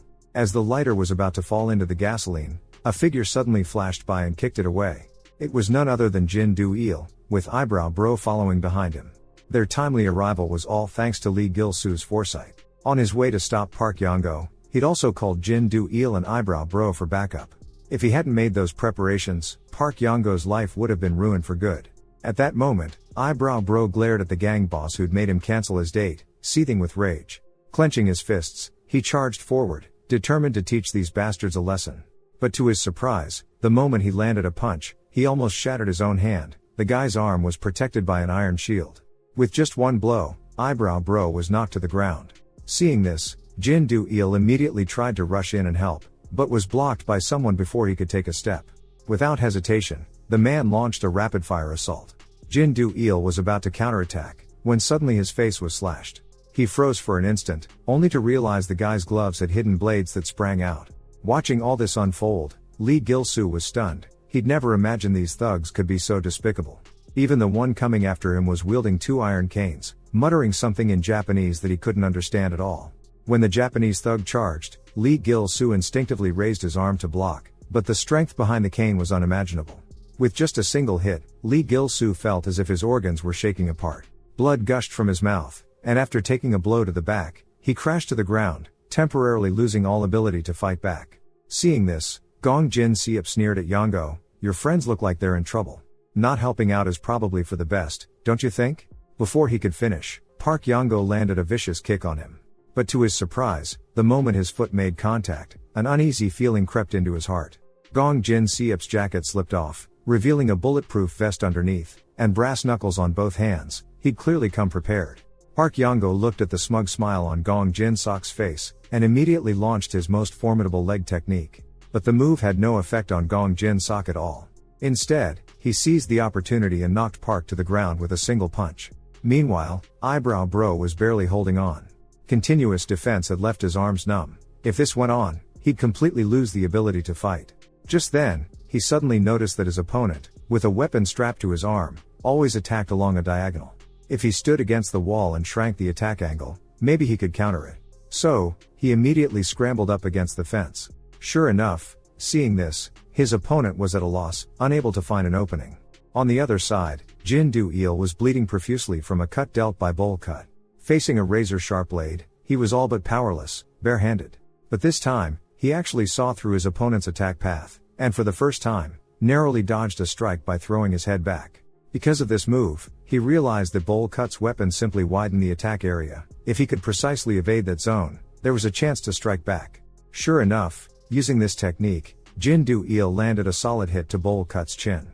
However, facing a weapon as well, Lee Gil-soo was utterly overpowered by the Japanese man's propeller-like crutches, forced into a narrow gap between cars. Lee Gil-soo knew that as long as the Japanese man held those weapons, he stood no chance of winning. The only way out was to deal with the crutches first. At that moment, he happened to notice that one of his shoelaces had come loose. Just as the Japanese man closed in, Lee Gil-soo swiftly tied his shoes together with the lace. The Japanese man charged with his crutches, but Lee Gil-soo used the shoelace to bind both the man's hands and the crutches together in one quick motion. Disarmed, the Japanese man could only take a brutal beating from Lee Gil-soo. At the same time, Park Yong-go was no match for Gong Jin-sok. Because Park's deadliest moves, his steel legs and kicks, had all been taught to him personally by Gong Jin-sok. When Park had nowhere to go, it was Gong Jin-sok who took him in, and coached him in fighting one-on-one. Seeing Park's extraordinary talent, Gong Jin-sok even gave him a pair of iron shin guards, telling him, "In this world, it's not the strong who rule, but the ones who win." Park Yong-go had always believed in Gong Jin-sok's philosophy, willing to do anything for Thunderstorm, until that incident made him realize, Thunderstorm was not salvation, but a shackle. Even so, Gong Jin-sok still wanted to pin the label of ingrate on him now, even raising his fist to kill him. At the critical moment, Lee Gil-soo rushed in and blocked the fatal blow with a crutch. Gong Jin-sok recognized the weapon as his own subordinates and sensed trouble. Looking back, he saw his three most trusted men all knocked down by three young nobodies. But Gong Jin-sok quickly sneered, "I don't know why you're going so far for Park Yong-go, but you'd better be careful. He's not worth your help. After all, this guy can betray anyone at any moment." Hearing this, Park Yong-go could only give a bitter smile and explain, years ago, he'd learned from Gong Jin-sok himself that the director of the orphanage where he'd grown up, in order to repay high-interest debts to Thunderstorm, had forced the orphanage children to transport contraband. In order to protect his younger siblings, he had no choice but to drive the director away by force. This also meant that Thunderstorm was unable to recover the loan, and as the one responsible for debt collection, he didn't defend himself, shouldering all the blame alone. But to his surprise, Gong Jin-seop only laughed when he finished speaking. Kong had already known the truth. He understood that Park Yong-go chose to protect a group of helpless orphans rather than side with Thunderstorm. After he finished speaking, Gong Jin-seop's expression turned fierce. He assumed a fighting stance. "This grudge, today, it must be settled." Lee Gil-soo immediately stepped forward and threatened, "It's not too late to back down now. There are 4 of us against you. You won't come out on top." Gong Jin-seop merely sneered, and in the next instant, a swarm of underlings closed in from all sides. At his command, everyone rushed forward, swinging iron bars. Faced with the sudden encirclement, Lee Gil-soo and his 3 companions were thrown into panic. But Jin Du-il quickly regained his composure. "They may have the numbers, but as long as we stick together, we can break through." Watching Lee Gil-soo and the others prepare to fight to the death, Park Yong-go was filled with confusion, unable to understand why they would go to such lengths for him. Just as his attention wavered for a moment, Gong Jin-seop's fist suddenly came flying, knocking him to the ground in a single blow. At the same time, Lee Gil-soo and the other 2 were caught in the midst of a fierce brawl, while Park Yong-go and Gong Jin-seop grappled together. But Gong Jin-seop was wearing a bulletproof vest and wielding a straight tiger baton, rendering Park Yong-go's attacks completely ineffective. Instead, his resistance only left him battered by the weapon. As Gong Jin-seop clenched his fist again, gathering his strength, Park Yong-go planned to block with his leg, hoping to find an opening to counterattack. But unexpectedly, the guard plate on his leg shattered instantly. With his only protection gone, Park Yong-go deflated like a punctured ball. He was sent flying several meters by a single punch from Gong Jin-seop. Looking down at Park Yong-go lying motionless on the ground, Gong Jin-seop sneered and mocked, "Now you understand, don't you? Without everything I gave you, you're nothing. You can't do a thing."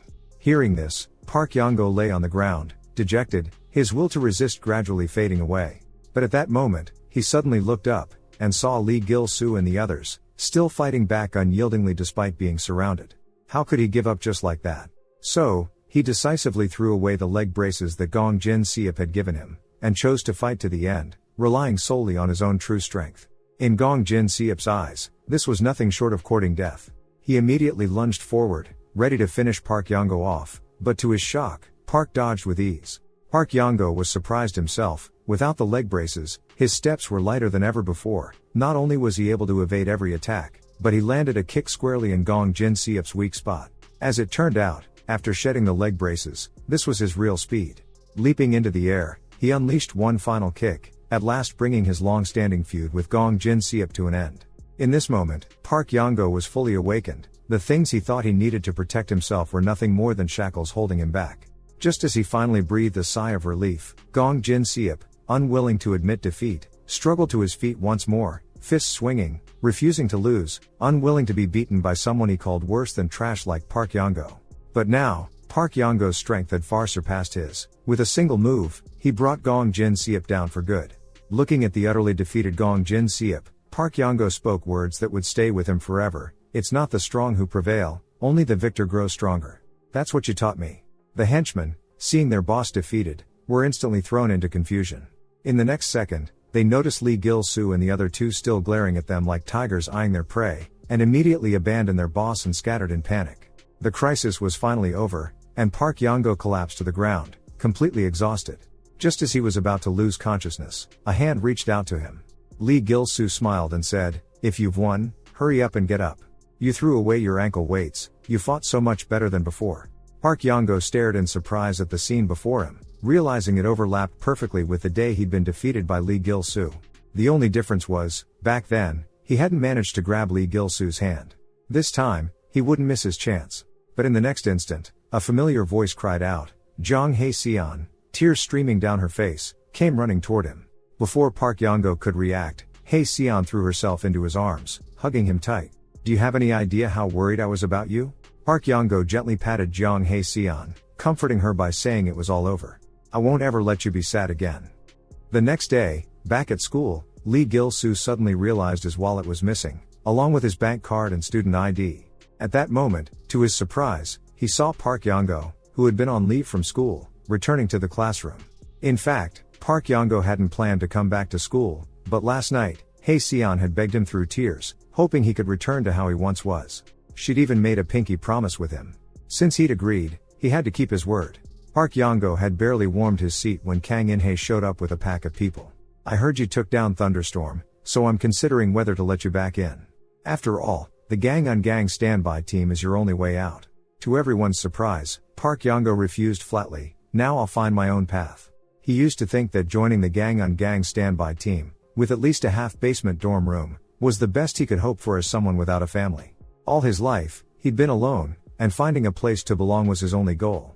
But in chasing that goal, he'd lost his way, left with nothing but violence and betrayal. After all the twists and turns, he finally realized, the home he'd been searching for had always been right by his side. Watching Hae-seon joke around with the younger kids, Park Yongo spread his arms wide in happiness, and pulled his most important family into a hug. What surprised him was that Lee Gil-soo, Jin Do-il, and Eyebrow Bro had all shown up too, as special guests invited by Hae-seon. During the lively dinner, Lee Gil-soo couldn't help but ask Park Yongo, "Did you sort out the issue with your motorcycle?" Park Yongo replied, "I'll pay for the damage once I find the owner.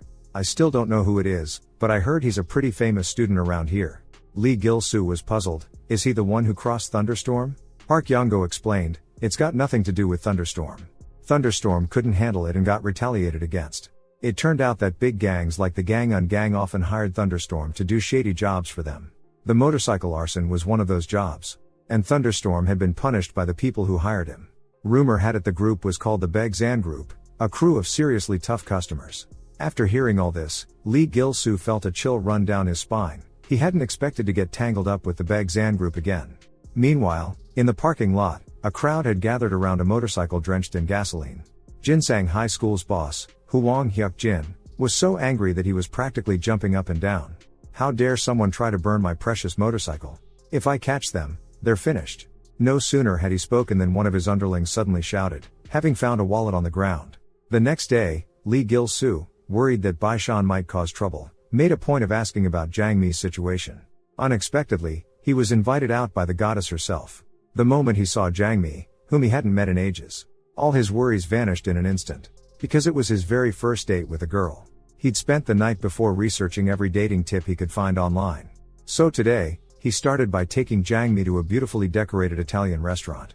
After the meal, the two of them went to a dreamy little cafe, where he ordered cakes and sweet drinks. But when it came time to pay, he accidentally spilled a handful of coins all over the floor. It turned out he'd lost his wallet a few days ago and had no choice but to pay with loose change. Seeing this, Jang Mi offered to treat him this time, easing the awkwardness.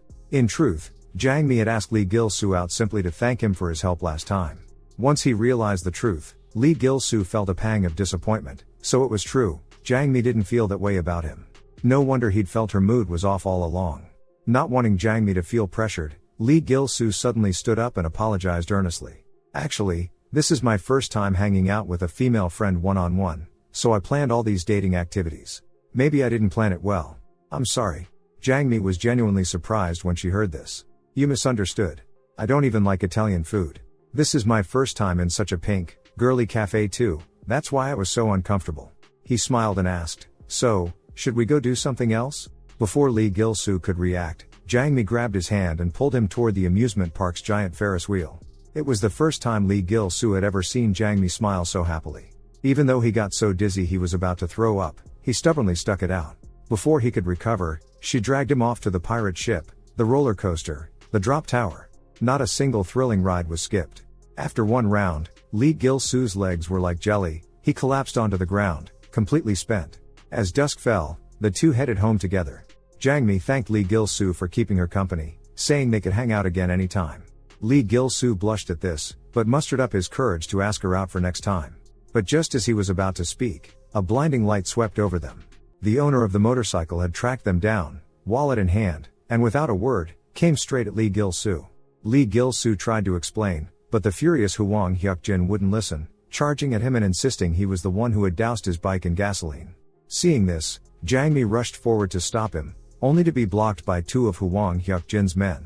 Watching as one of them told her to get lost, Jang Mi lashed out with a sudden kick, landing it squarely on the man's head. She had thought this move would make his opponent back down, but to her surprise, the man was completely unscathed and even caught the attack directly. At that moment, Lee Gil-soo saw Jang Mi in danger. He dashed forward in an instant. But Hwang Hyuk-jin grabbed him, and slammed him hard onto the ground. Looking at Hwang Hyuk-jin's crazed expression, Lee Gil-soo realized that there was no way to reason with him, only by defeating him could he escape. With both old and new grudges fueling him, Hwang Hyuk-jin launched a fierce barrage of attacks at Lee Gil-soo. At last, he seized the chance and prepared to unleash his signature chokehold. But to his surprise, Lee Gil-soo anticipated it perfectly and broke free in a flash. It turned out that ever since their fight at the abandoned construction site, Lee Gil-soo had noticed others in the arena using Hwang Hyuk-jin's techniques, so he'd already come up with ways to counter them.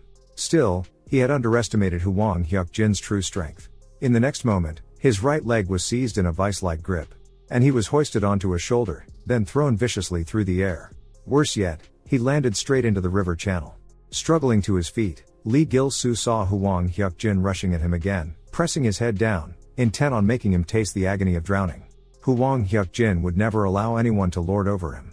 As a child, he'd been smaller than his peers, which made him a favorite target for bullies. Do you think he's cute? That was the excuse for endless torment. In a school where strength was everything, he'd been at the very bottom, beaten countless times, until he finally understood, to fight monsters, you had to become one. So, he began to study fighting techniques best suited for someone of his size. At last, when he gained real strength, he became someone everyone feared. And just as he was brimming with confidence, ready to finish off Lee Gil-soo with one punch, Lee Gil-soo suddenly spat water into his eyes, leaving them stinging. Lee Gil-soo seized the chance to break free, climbed out of the water, and once again explained that he really hadn't tampered with the motorcycle. But to Hwang Hyuk-jin, it sounded like nothing but excuses, igniting his rage even further. Lee Gil-soo's heart tightened. If he got caught again, it might be over for him. But in the next second, inspiration struck. Facing Hwang Hyuk-jin, who had suddenly pinned him against the wall, Lee Gil-soo actually taunted him, "Cutie, you're still the same as ever, not a bit changed." Those words, "cutie," cut deep into Hwang Hyuk-jin. He suddenly unleashed all his strength, choking Lee Gil-soo with a deadly grip. Lee Gil-soo screamed in pain, but just then, He mustered the last of his strength, grabbed Huang Hyuk-jin's arm, and shouted with all his might, "Attack him now!" Hearing the signal, Jang Mi sprang out and, mustering all his strength, kicked the unsuspecting Huang Hyuk-jin away. Lee Gil-soo was stunned. He hadn't expected Jang Mi to be so formidable. But just as the two thought it was over and were preparing to go home, Huang Hyuk-jin climbed out of the water and called after them, "You cuties. Was that supposed to tickle me just now?" He finished speaking, completely ignoring their terrified faces, and charged at them, locking Lee Gil-soo in a chokehold, and slamming him hard against the wall. Lee Gil-soo had thought he'd made a lot of progress, but his straight punch still did nothing to this monster. Seeing this, Jang Mi rushed over to help, only to be sent flying by a fierce kick from Huang Hyuk-jin. Immediately after, Huang Hyuk-jin grabbed Lee Gil-soo with one hand and hoisted him onto his shoulder, ready to finally deal with this guy who had angered him so many times. But just at that moment, a motorcycle suddenly appeared. Huang Hyuk-jin recognized it at a glance. It was his beloved motorcycle. Before he could see who dared to be so bold, the motorcycle sped past, crashing into him and Lee Gil-soo and scattering them apart. Huang Hyuk-jin ignored Lee Gil-soo and roared at the rider to get off his motorcycle at once. But the rider shot back, "If you want to pick a fight, at least figure out who your target is. Don't go around hitting innocent people." At this point, Lee Gil-soo finally saw clearly, the person on the motorcycle was actually Park Yang-go. The reason he showed up here was that, an hour ago, he'd happened to spot a thug who'd crossed him heading off to catch Lee Gil-soo at the arcade. He played a little trick and let the thugs bring him straight here. The man in black protested aggrievedly, "Boss, that guy said there might be a huge misunderstanding between you two." Huang Hyuk-jin looked puzzled. Could there really be someone else involved? Park Yang-go pointed at himself and said, "I'm the culprit. Actually, Gil-soo was helping you protect your motorcycle." With that, he took out the evidence, a chat log showing the arson order given by Thunderstorm's boss, Gong Jin-seop. Strictly speaking, though, it was actually the Baeksan group pulling strings behind the scenes.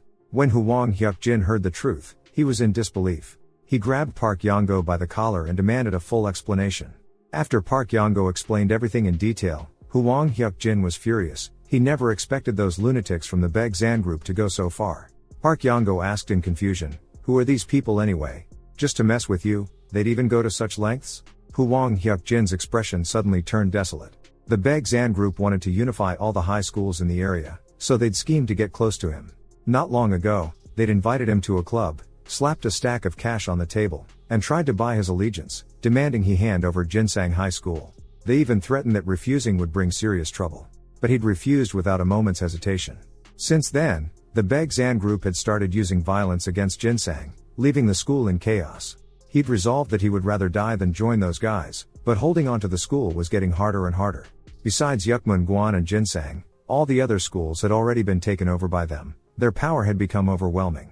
Especially the elite group, 5 Dragons, formed by Baeksan group's top fighters.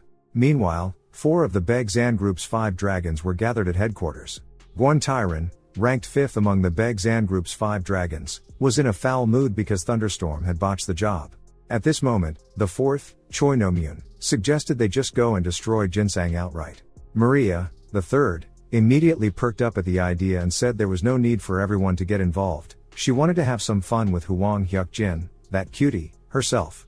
Unexpectedly, the 2nd, Tenchai, promptly interrupted everyone's impulse, stressing that they had to wait for orders from above. The boss had made it clear, no one was to act without permission. Just as Tenchai finished speaking, a figure suddenly pushed open the door. The Baeksan group's 5 Dragons, "It's a pleasure to see you all." Sun Sakyu followed him inside, glancing around at the opulent surroundings. "This place is as lavish as ever. Looks like business has been good for you guys." Tenchai forced a polite smile. "Oh, not at all. We're just barely scraping by." Secretly, however, he slipped a pill into the wine glass, then handed it to Sun Sakyu, telling him to have a sip to soothe his throat after the long journey. Sun Sakyu more or less guessed there was something special in the drink, and eagerly opened his mouth, wanting to drain it in one go. But just at that moment, Kang In-hae reached out and stopped his senior. "We're not here to mess around. You need to restrain yourself." Sun Sakyu had no choice but to set the glass down with trembling hands. The drugs had already made him somewhat addicted. Seeing this, Tenchai gave a cold smirk. "Looks like someone's gotten quite dependent. In that case, let's get down to business." Everyone sat around and began discussing. During the talks, Kang In-hae kept pressing about stronger drugs. "If we want to defeat Jang Chong, we need something with a more potent effect." This completely infuriated Tenchai, who slammed his fist down and shattered the table. You think our Baeksan group is just a bunch of drug dealers? Watch your mouth. If it weren't for the fact that our boss has some ties with your dad, you'd have been dealt with long ago. If you really want to overthrow Yukmun Guan, you'll have to agree to a few of my conditions first. Only then can we continue cooperating. The scene shifts to the next day. Knowing his abilities were lacking, Lee Gil-soo trained desperately hard, preparing for a future showdown with the Baeksan group. But sheer hard work could only do so much for his physical strength. So he went straight to Jin Do-il and Eyebrow Bro, asking if they knew any way to get stronger. Jin Do-il thought for a moment, and immediately someone came to mind. A top member of the school's discipline squad, Yukmun Guan's most formidable grappler, Senior No Seungyu. Hearing this, Lee Gil-soo excitedly pressed for the senior's whereabouts, then dashed off at once. Jin Do-il and Eyebrow Bro both jumped in fright, because that place was usually off limits to other students. Blissfully unaware, Lee Gil-soo had barely opened the door to the breeding farm when the senior pinned him to the ground with one hand, tossed him out like a chick, and warned him to stay away from the farm.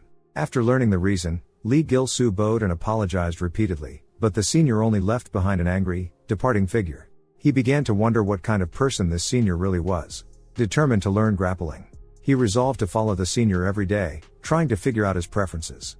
When No Seungyu was 18, his mother sent him the illegitimate child she had given birth to in secret. At first, he wanted to send his little brother to an orphanage and wash his hands of him. But when he saw the innocent look in his brother's eyes, he couldn't help but recall his own lonely childhood. Kind-hearted as he was, he finally decided to shelter this brother he'd never met before. With help from senior Jang Chong, he managed to secure the school's breeding farm and secretly moved in. Though life became even harder, he never once regretted it. In his bleak life, his younger brother, Won, became the only reason he kept going. Yet just when he thought things could go on like this, debt collectors for his mother's loan suddenly showed up, demanding that No Seungyu personally grill meat for them. They even grinned maliciously, saying no matter where No Seungyu hid, they would always find him. Suppressing his anger, No Seungyu wondered why they kept pestering him when he'd always paid the interest on time for his mother. Unexpectedly, they told him someone had bought the debt from them, and had specifically asked about the person No Seungyu cared about most.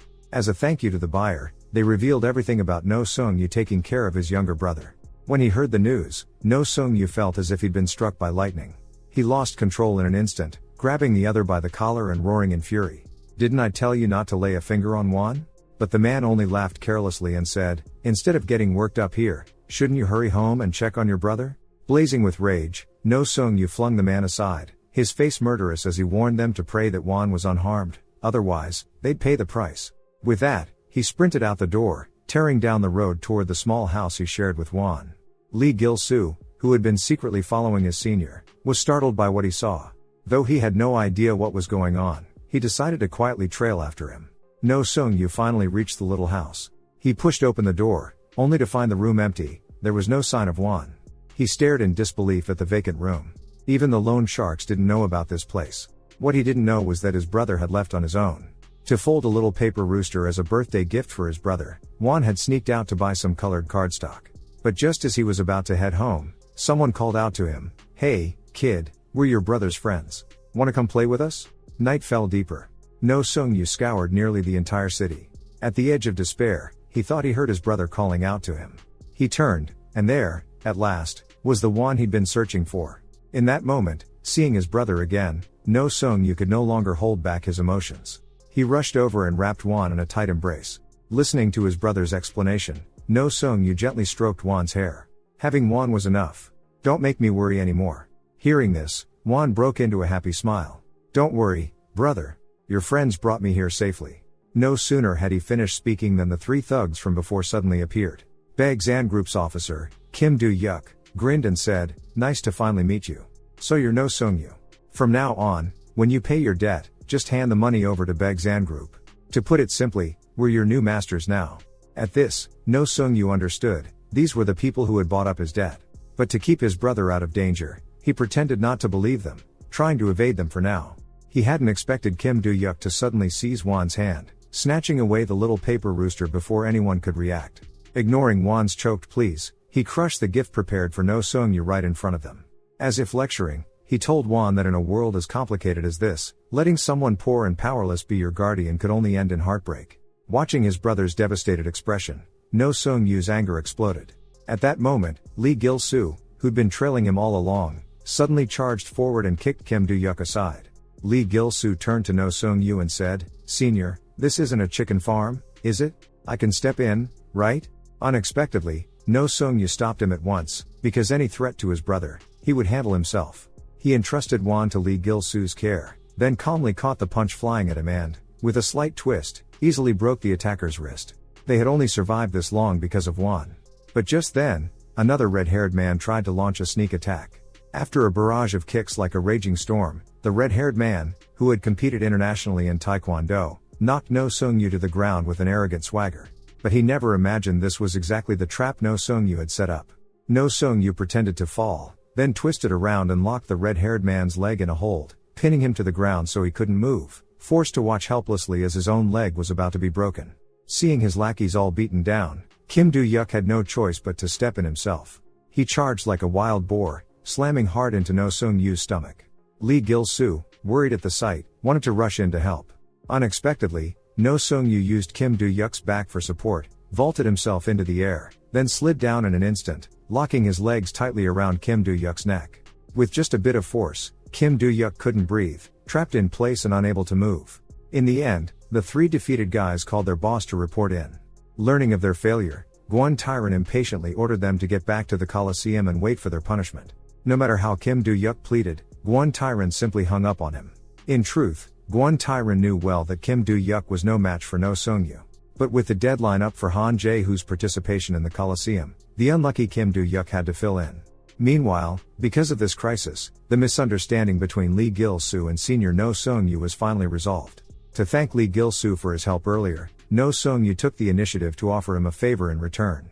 Lee Gil-soo, a little embarrassed, scratched his cheek, but gathered his courage and loudly made his request. He wanted to learn martial arts from his senior, especially the ground techniques he'd witnessed the night before.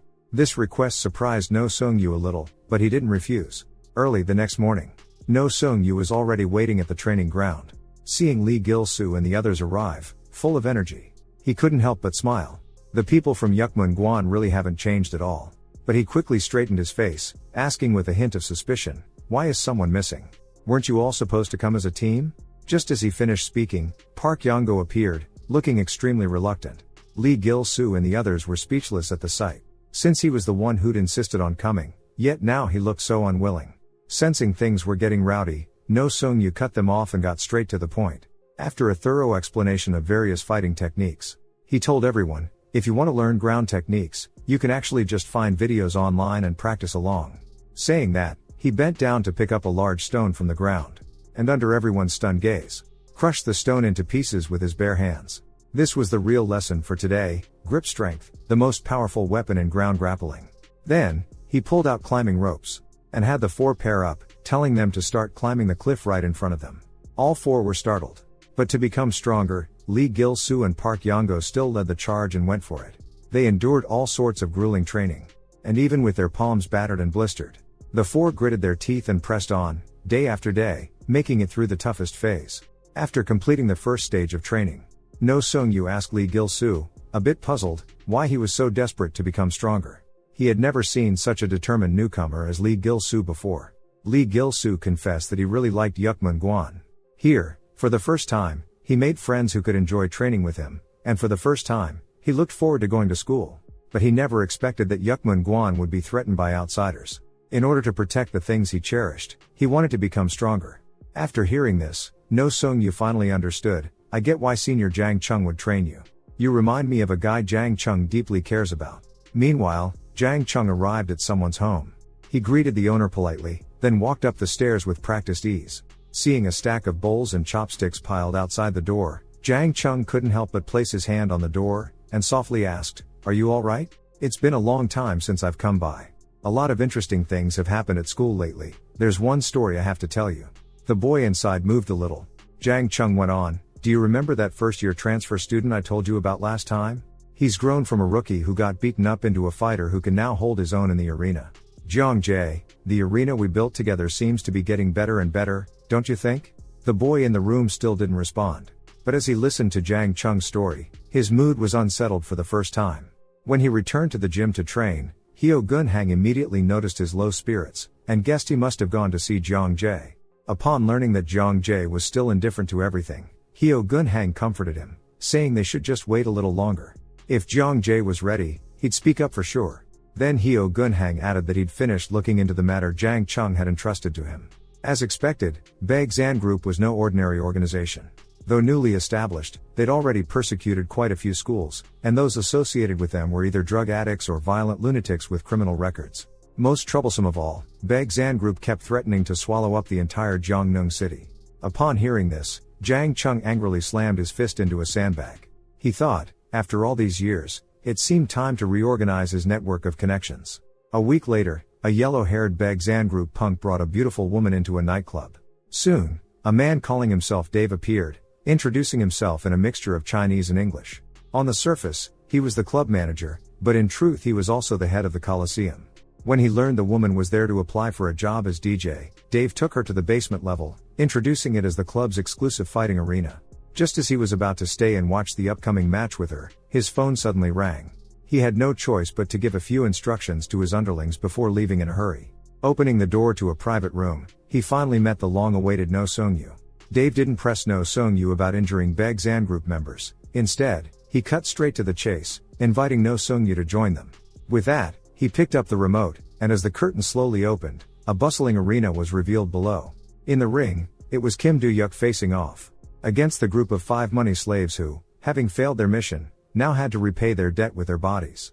Dave introduced the place with pride. This was actually an underground fight gambling den. Unlike ordinary tournaments, here, all sorts of dirty tricks were allowed.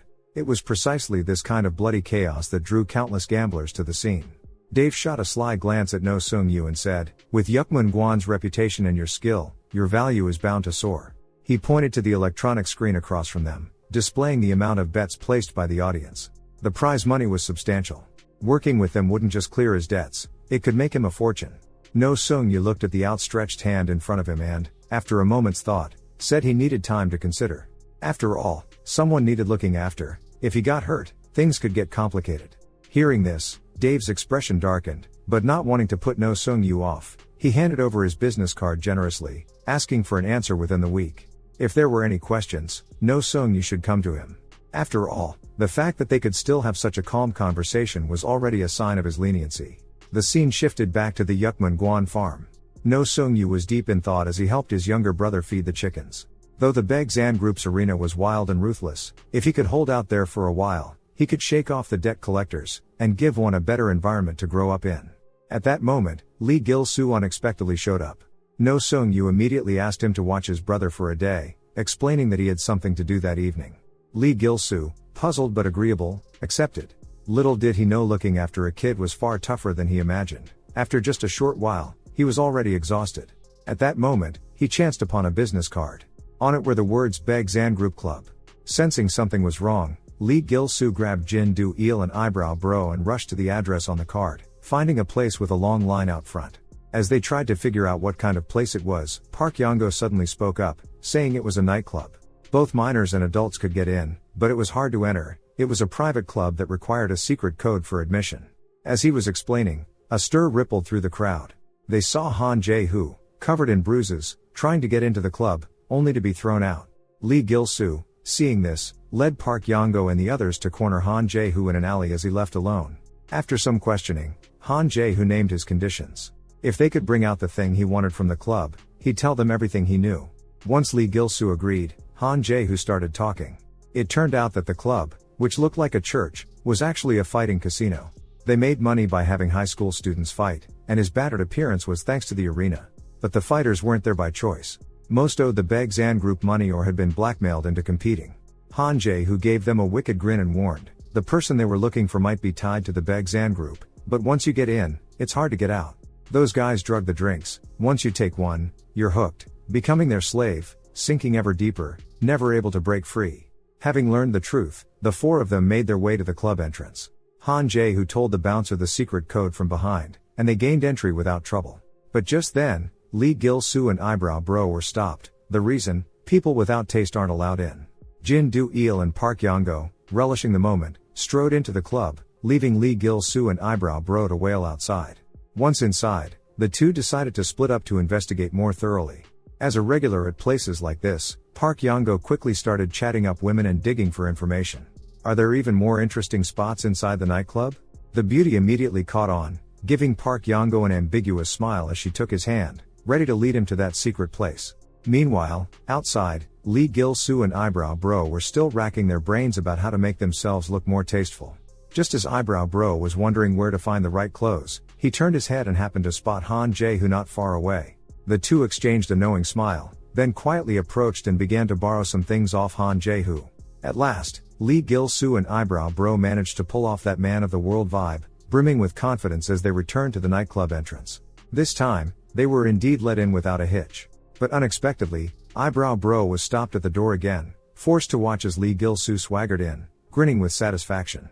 Eyebrow Bro completely lost it, feeling like he'd become the most lowly one out of the four. Meanwhile, Park Yongo had already followed the beauty down to the underground level. When she considerately pushed open that door, he found himself face to face with the underground arena Han Jae-hoo had mentioned. Before he could recover from his shock, Jin Do-il was already there, arms around two women, teasing Park Yongo for arriving so late. Jin Do-il feigned innocence, explaining that after he and Park Yongo got separated, he'd just been standing around when two beauties came up and brought him here. Park Yongo was instantly fuming. How could Jin Do-il be so popular? But just then, a new round of matches began in the arena. This bout was between the red team, a fearsome five-man slasher gang undefeated so far, and the blue team's ace from the Yukmun Guan, No Seungyu. Before the match, Guan Tyron forced him to take a highly addictive stimulant. When No Seungyu refused, Guan Tyron merely sneered and said, "All the fighters out there are high, you think you can last long without it?"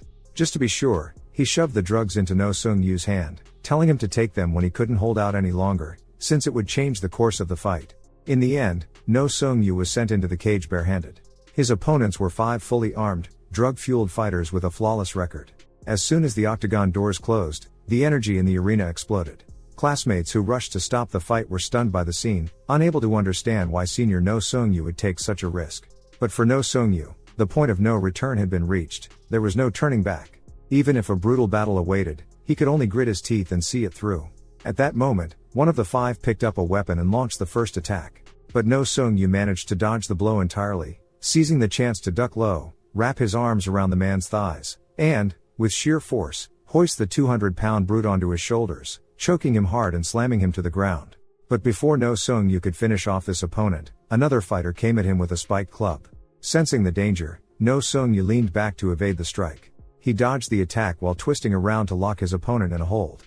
In the next instant, he lifted his rival clean off the ground and, with a sudden backflip, came crashing down hard onto the thug who was still struggling desperately on the floor.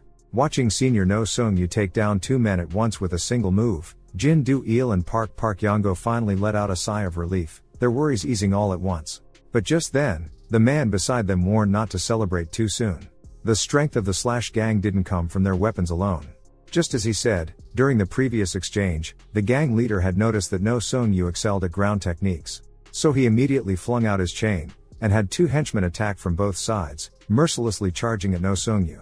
In order to dodge their attacks, No Seungyu was unknowingly backed into a corner, completely unaware that a chain was snaking up behind him. In that instant, the two henchmen each grabbed an end of the chain, and suddenly trapped No Seungyu in an iron grip. Seeing this, Park Yongo was struck speechless with shock, but the man beside him seemed unfazed. The real strength of the slash gang wasn't in their weapons, but in their sharp eyes that could precisely analyze every move of an opponent. At this moment, No Seungyu became a sitting duck, his skin torn open by the masked man's claws. But just as the opponent lunged in for a killing blow, No Seungyu flashed a mysterious, meaningful smile.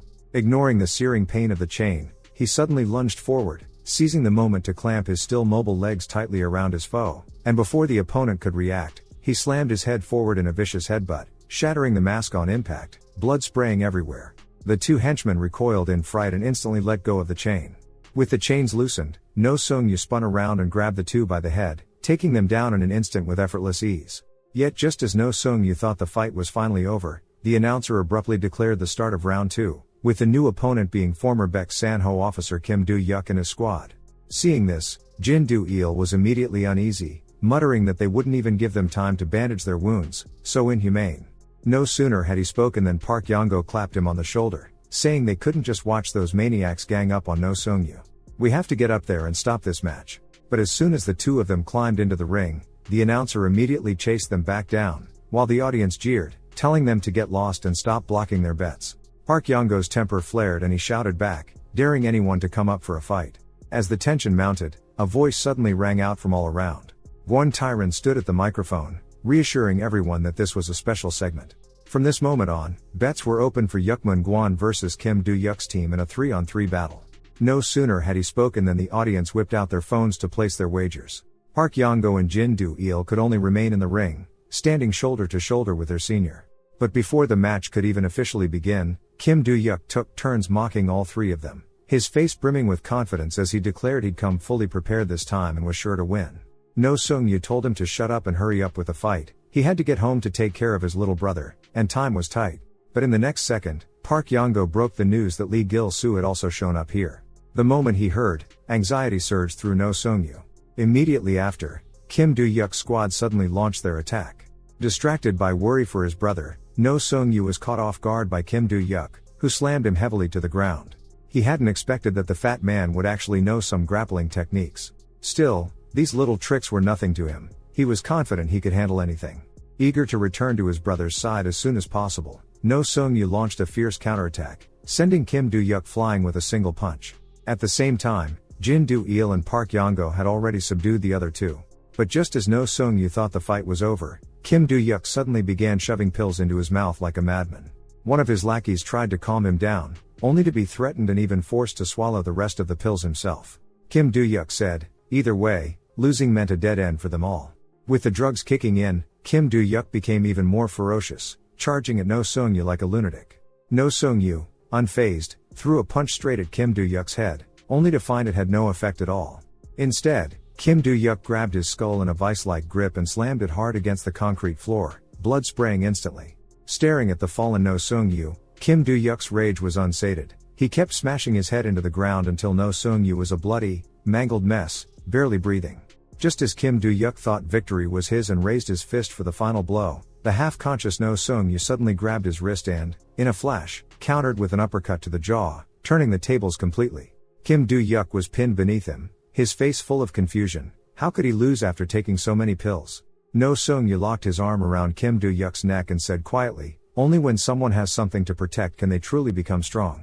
Meanwhile, inside the nightclub, Lee Gil-soo, desperate to find senior No Sung-yu, accidentally drew the attention of the club manager, Dave.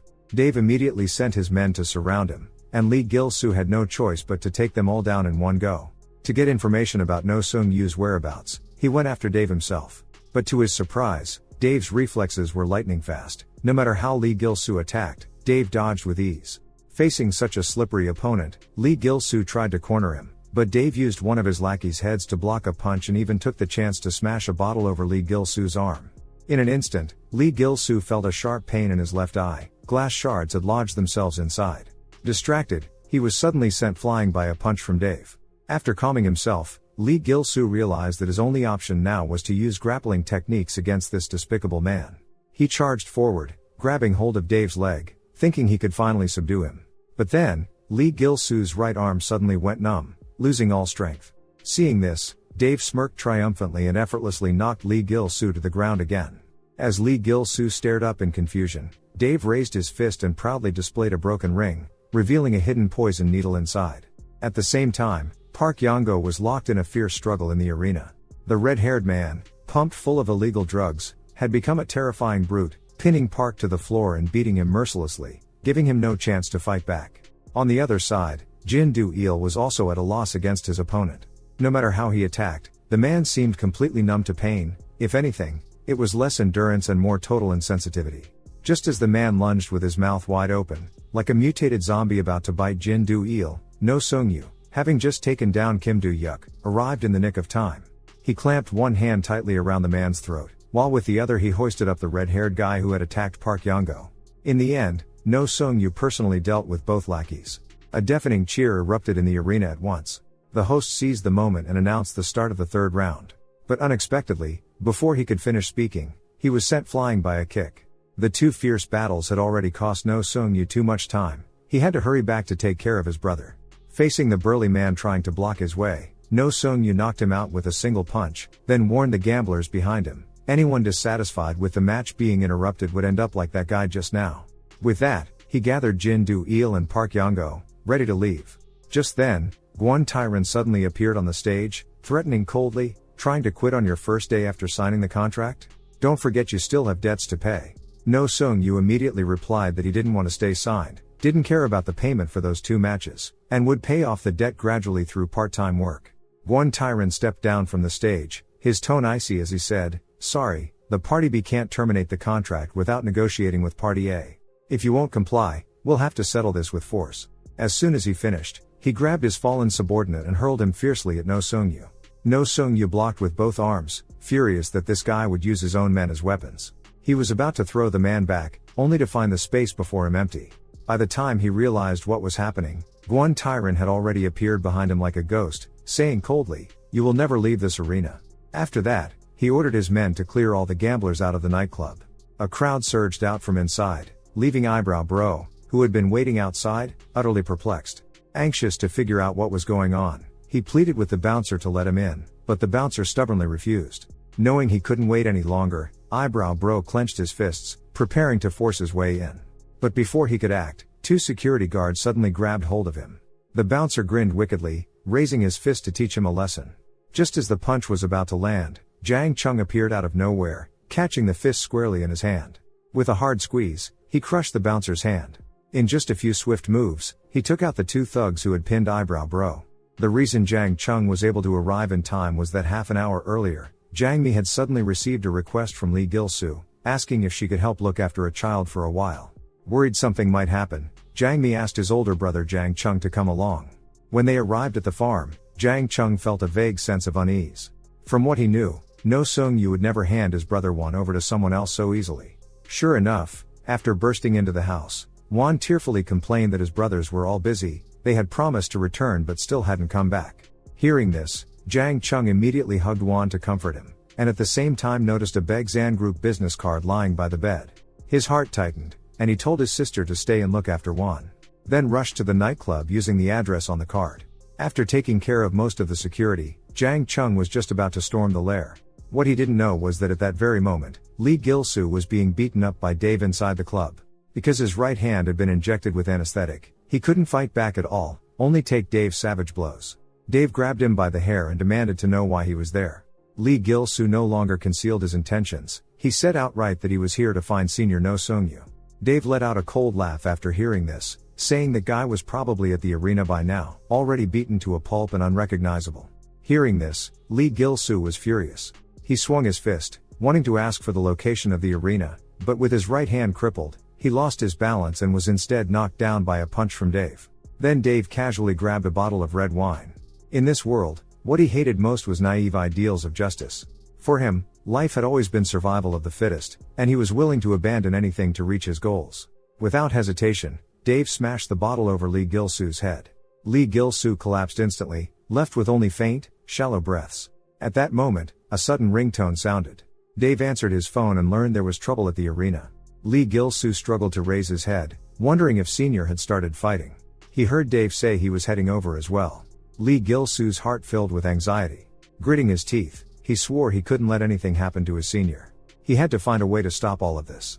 Just then, he suddenly remembered his recent experience climbing a cliff with his bare hands. The summit was within reach, but he was too exhausted to climb another inch.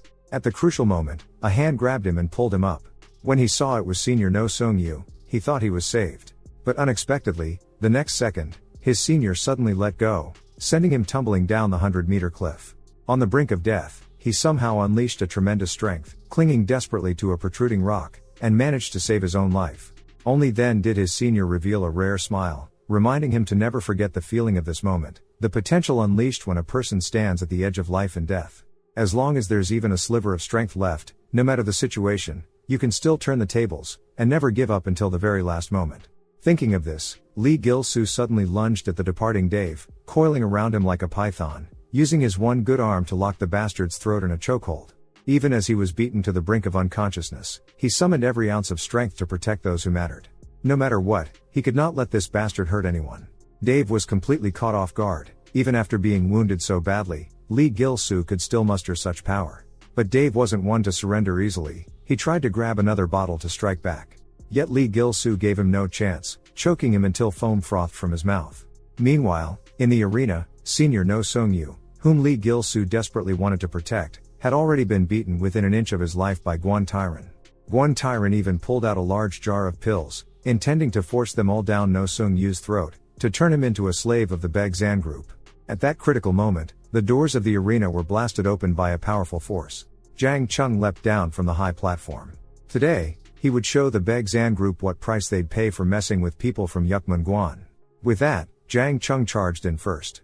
To his surprise, Gwon-taeran sprang onto the fighting stage, declaring that he wanted a head-on fight with the boss of Yukmun-gwan, the strongest man here. Hearing this, Jang Chong didn't hesitate at all, launching a flurry of punches at Gwon-taeran, but they were all easily dodged. Instead, he took a flying kick from Gwon-taeran. Jang Chong hadn't expected that. The opponent was actually able to launch an attack from an utterly unexpected blind spot. Gwon-taeran suddenly vanished from sight. In the next instant, a deep voice sounded behind Jang Chong. "Let me see what you're really capable of, that is, if you can keep up with my speed." With that, Gwon-taeran moved like a ghost, launching a flurry of rapid attacks at Jang Chong from all directions, his speed so swift it was almost impossible to track. Jang Chong was forced onto the defensive at once. In a moment of inattention, he was sent flying by a punch, crashing awkwardly into the railing. Gwon-taeran looked at him. "Should I give you a chance too?" In the arena, the Yukmun-gwan High School's bubble fighters are practically a guaranteed box office draw. Hearing such nauseating words, rage boiled inside Jang Chong, and he launched a high kick straight at his opponent's head, sending the guy flying in an instant. That sudden, heavy blow put Gwon-taeran on alert. He began to realize that Jang Chong's strength was far beyond the rumors. Gwon-taeran knew he had to capitalize on his advantage in speed and strike first. But before he could seize an opening, Jang Chong landed another unexpected hit on him. Such overwhelming power and speed made Gwon-taeran doubt himself for a moment. His mind flashed back to childhood, when he had followed his missionary father overseas, only to be caught in a brutal massacre by a criminal organization. After the slaughter, he was the sole survivor, locked away in a pitch-black room. As a child, clutching a short knife thicker than his own arm, he was forced to fight off a pack of starving, rabid dogs. That was his only way to survive. Years later, that ordeal had turned him into a savage, bloodthirsty beast. His strength grew, until no one could restrain him. When he faced the crime boss who claimed to be his father, he didn't hesitate to kill him, finally drawing a line under the past. He changed his identity, buried his old life, and returned to a hometown he could barely remember. But as a beast, hunting the weak had become his instinct. He believed that as long as he stood at the peak of power, he'd never suffer misfortune again. Yet now, Jang Chong's appearance seemed determined to drag him down from that height. That was something he would never allow. Gwon-taeran immediately swallowed the pill hidden inside his gold necklace. In an instant, his energy surged, making him several times stronger than before. Faced with Gwon-taeran's sudden transformation, Jang Chong was utterly confused. And in that split second of distraction, a heavy punch smashed into his face, sending him flying without any chance to defend himself. Before Jang Chong could recover, Gwon-taeran attacked like a madman, his speed so blinding that Jang Chong simply couldn't react. Gwon-taeran raised his fist and sent Jang Chong flying out of the ring with a single strike. Jang Chong lay motionless on the ground, as if dead. Gwon-taeran immediately took out his phone, ready to report his victory to Tenchai.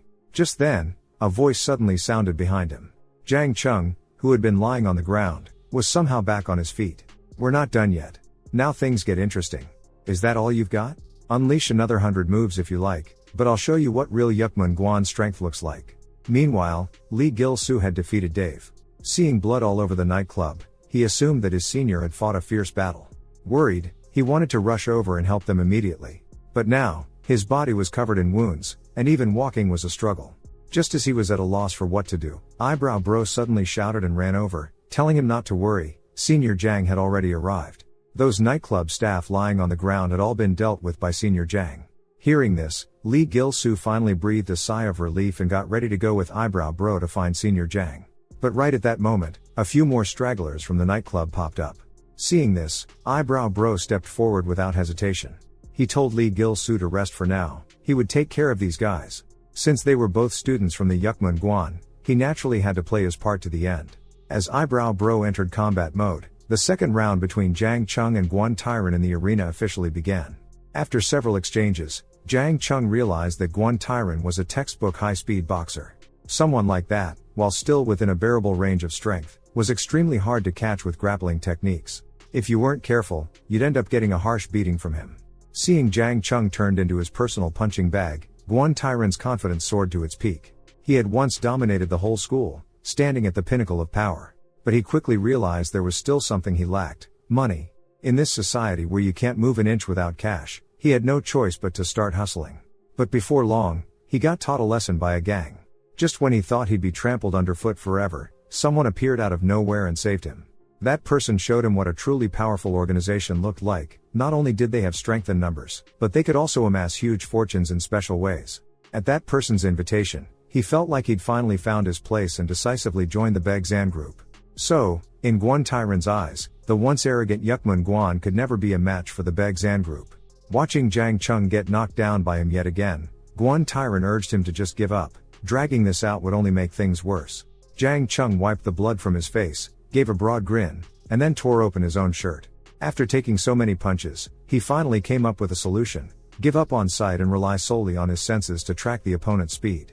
This move completely enraged Gwon Tyron, who launched a furious, whirlwind assault from every angle. Jang Chong gritted his teeth and endured, his mind echoing his master's words: when your eyes can't keep up with your opponent, use your heart to feel their movements. Abandon human fighting methods, become the fiercest beast from this moment on. As Gwon Tyron's punches came flying again, Jang Chong dodged them with uncanny precision. Though he couldn't see a thing, he caught hold of his opponent's rhythm. Relying on sight always made him half a beat slow. Now, with his sharp senses, he could read Gwon Tyron's habits and punching patterns, predicting his moves in advance. Not only did he dodge perfectly, but he landed his own punch squarely on Gwon Tyron's face. That blow devastated Gwon Tyron, and Jang Chong instantly regained control of the fight, unleashing his final, decisive strike. At that moment, with his face battered beyond recognition, Gwon Tyron simply couldn't understand how he'd lost. Jang Chong, having heard this, tore the cloth from his eyes. He spoke sternly: while you need 100 moves, I only need one perfect attack. A man who stakes everything on his beliefs, and one who fights for desire, that's the difference between you and me. With that, he stomped hard on Gwon Tyron's chest, issuing a warning: from today, this nightclub is closed. If I see you again, it'll mean war with Yukmun Gwon. Meanwhile, Eyebrow Bro rescued the remaining nightclub lackeys, and hurried to the arena with Lee Gil-soo. No sooner had they arrived than they saw all three of their companions lying on the ground, badly injured, and the victorious silhouette of Senior Jang Chong. Lee Gil-soo couldn't imagine how horrible their fate would have been tonight without Senior Jang Chong. A few days later, the duel with Baeksan group felt like nothing but a dream. After waking from that dream, life gradually returned to normal. Eyebrow Bro got himself a new hairstyle he thought was outrageously cool. Senior No Sung-yu returned to the patrol squad, and was planning to move out of the farm, using several months' wages advanced from the barbecue shop owner to find a better place to live with his younger brother. It should have been a cause for celebration, but No Sung-yu's expression suddenly grew grim. He never imagined that the loan sharks would take advantage of his broken contact with his mother, falsify the account books, and trick him into thinking he'd been paying off her debt all along. No Sung-yu no longer blamed his mother for this. After all, money can cloud anyone's judgment. Maybe she had her own reasons. Just then, the little moving truck finally arrived. No Sung-yu invited Lee Gil-soo to come by for training now and then. After all, there was no telling when Baeksan Group might show up again. According to the patrol squad's intelligence, Baeksan Group's business extended far beyond just one arena.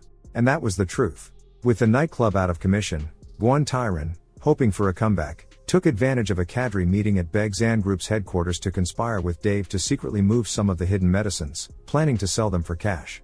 But just as he thought his plan was flawless and pushed open the warehouse door, he discovered one of the Baeksan Group's 5 dragons Tenchai was already sitting atop a pile of medicine, waiting for him. Dave quickly urged Gwon Tyron to escape, volunteering to stay behind and delay Tenchai. Gwon Tyron had no choice but to run for now, hoping to rescue Dave when the chance arose. But Maria and Choi No-myun were already blocking the exit. Maria smirked and said, "Today's cadre meeting is mainly to decide the punishment for the losers, you know." Only then did Gwon Tyron realize he'd fallen into a trap. Furious, he charged at them, intent on teaching them a lesson. But before he could even touch them, Maria sent him flying with a single kick, then turned him into a punching bag with her overwhelming attacks. Knowing he was already injured and that fighting on would only end in disaster, Gwon Tyron decided he had to find a way to escape. But Choi No-myun was hot on his heels, knocking him to the ground with a single punch. Watching as blood spurted from his mouth, Choi No-myun said with a malicious grin, "What a shame. Your prized speed, looks like you'll never use it again." With that, he locked Gwon Tyron's left leg tight in his arms. With Tenchai finishing the fight in a single move, he announced the punishment for Baeksan Group's traitor, Gwon Tyron, His leg would be broken on the spot, condemning him to a life as a cripple, able to do nothing but take beatings. After some time, the injuries that Lee Gil-soo and his two friends had sustained had mostly healed. They were discussing going to the arena to stretch their muscles, when, unexpectedly, Senior Jang Chong appeared with a dark expression on his face. Amid the confused stares of the group, he walked straight up to Lee Gil-soo and said, "You seem to be getting along well with my sister. But talking things over isn't the Yukman Guan way. Let's settle this in the arena. I'm officially challenging you." News that Senior Jang would be fighting a freshman quickly spread throughout the venue, and everyone was eager to witness his strength once again. Meanwhile, Lee Gil-soo felt that things were looking grim for him, and he instantly sank into despair. Seeing the misery on Lee Gil-soo's face, Park Yong-go teased, "Don't tell me you're scared?" Lee Gil-soo replied with a bitter smile, "It's not that I'm afraid of getting beaten up, or of losing. Sparring with a senior, I can always learn something. It's just..." His face suddenly flushed. "I'm worried he won't let me see Jang Mi anymore." Park Yong-go nearly choked on his own saliva when he heard that. "Wait, are you actually dating his sister?" He patted Lee Gil-soo on the shoulder and said, "Going into a fight with things so uncertain between you two, you're bound to lose out. You have to clear things up before the match." With total confidence, he added, "Trust me, I'm an expert when it comes to this stuff." Under Park Yong-go's guidance, Lee Gil-soo changed into a sharp new look, summoned his courage, and messaged Jang Mi to invite her to meet at a cafe after school, bringing along a gift he'd picked out for his confession. Moved by Park Yong-go's enthusiastic help, Lee Gil-soo promised that, no matter how things turned out, he would treat him to a meal before they headed to the arena together. While waiting, Lee Gil-soo was so nervous he chugged cup after cup of coffee.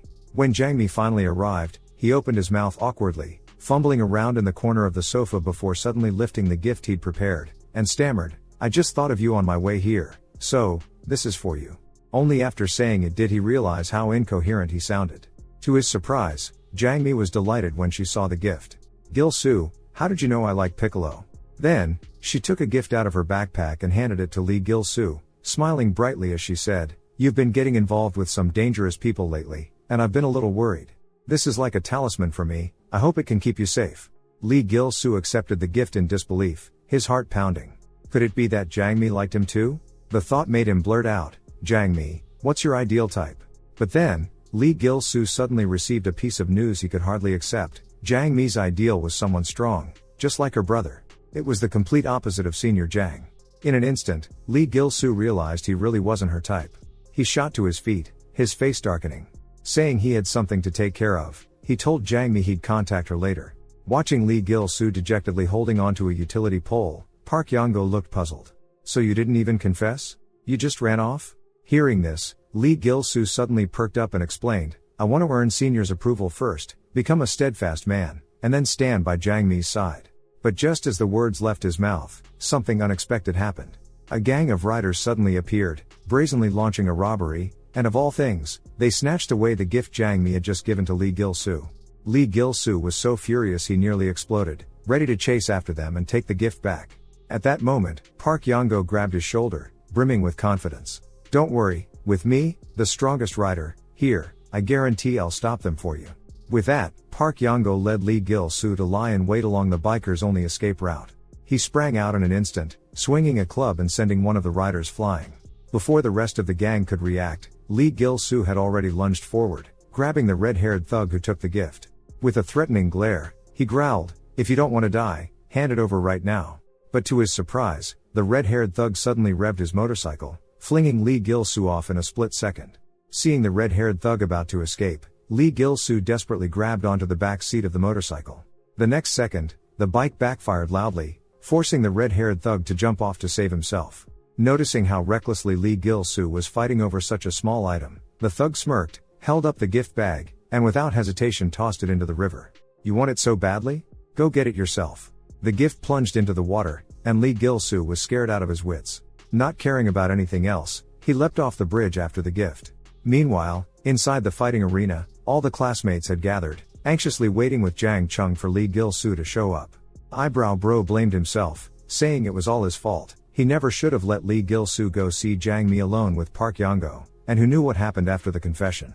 As soon as the words left his mouth, Jin Do-il hurriedly clamped a hand over Eyebrow Bro's mouth, but it was already too late. News that Lee Gil-soo had gone to confess to Jang Mi swept through the entire arena in an instant. When Jang Chong heard, he was furious, vowing to track down Lee Gil-soo and teach him a lesson. On the other side, Park Yong-go thought he'd dealt with all the bikers, but as he turned around, he spotted the red-haired one who'd slipped away. Seeing the red-haired thug, who was supposed to be Lee Gil-soo's target, about to escape, Park Yong-go broke out in a sweat, but couldn't find any trace of Lee Gil-soo anywhere. With no choice, he chased after the thug. And just as he left, Lee Gil-soo finally emerged from the water, anxiously scanning the area. At last, he spotted the gift Jang Mi had given him lying in the grass nearby. He excitedly grabbed the bag, only to find it completely empty. Lee Gil-soo turned toward the deeper part of the river, and without hesitation, stripped off his clothes and shoes and dove in. No matter what, he had to find the gift from Jang Mi. Fortunately, his persistence paid off. In a corner at the bottom of the river, he finally found the fallen box. Overjoyed, he broke through the water's surface, shouting in excitement. But just as he was about to swim back to shore, a sudden numbness seized his foot. He realized he was cramping. Lee Gil-soo immediately mustered all his strength to swim toward the bank, but quickly ran out of energy. Unable to hold on, he swallowed several mouthfuls of water, struggling and calling for help, sinking into despair. At that moment, Jang Chong suddenly appeared and pulled him out of the water. After being rescued, Eyebrow Bro and Jin Do-il rushed over to ask why he jumped into the river like that. They told him that if they hadn't heard his cries for help, he'd have drowned for sure. Lee Gil-soo recounted everything in detail to Senior Jang. Afterwards, he took out the gift Jang Mi had given him. When he opened it, he found it was a whistle. When Jang Chong saw the whistle, he was stunned on the spot. Because this whistle was the most precious thing he had given to his little sister when they were children.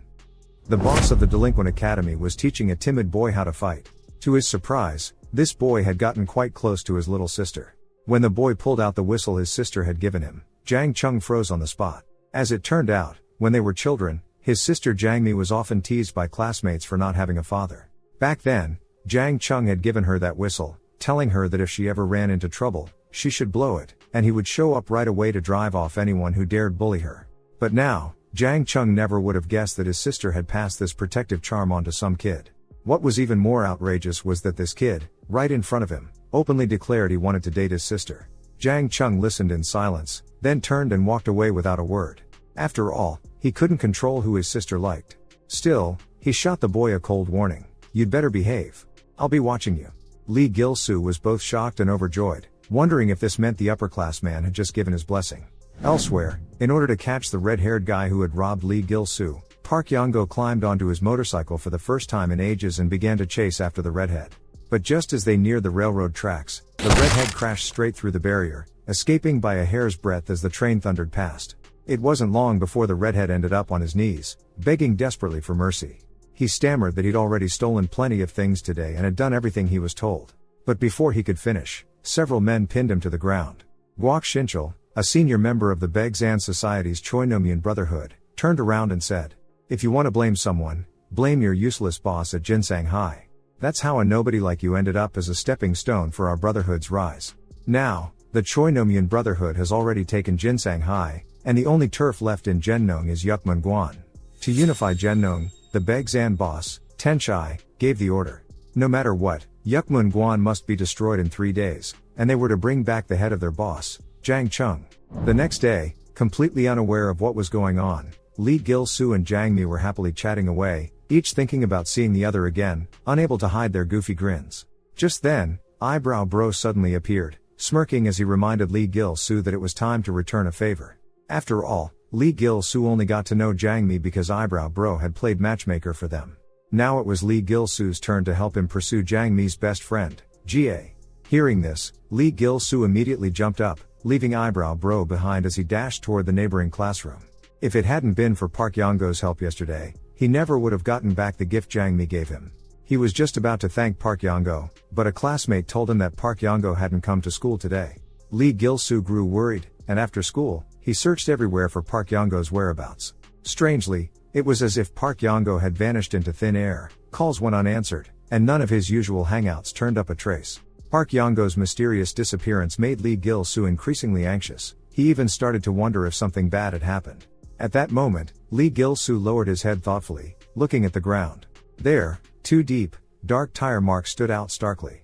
To confirm his suspicions, Lee Gil-soo followed the tracks, which led him all the way to some railroad tracks.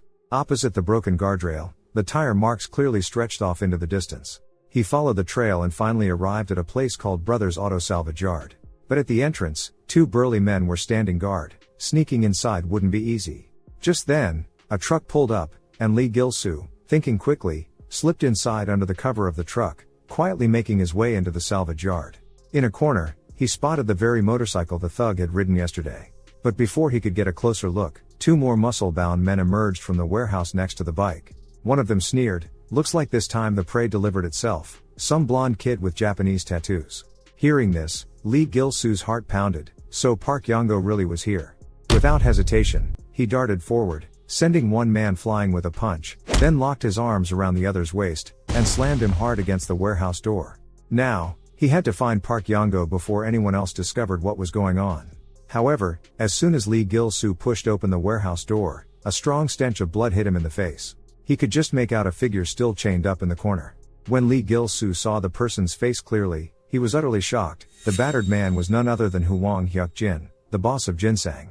Lee Gil-soo rushed over, urgently asking how he'd ended up here in such a state. To his surprise, Hwang Hyuk-jin shouted a warning for him to watch his back. A chill shot down Lee Gil-soo's spine. Relying on his fighting instincts, he barely dodged a sudden attack.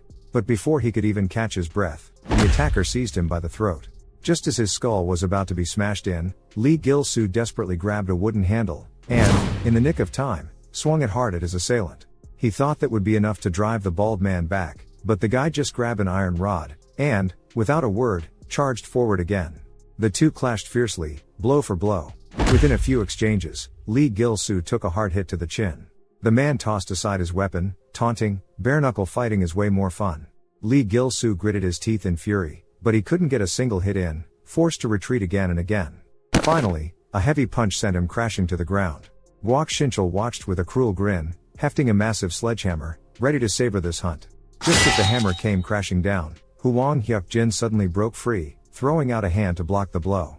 The shackles shattered, and with his freed hand, he clamped down on Guok Shinchul's throat, while signaling for Lee Gil-soo to grab the sledgehammer, using it to smash the remaining shackle off his other hand.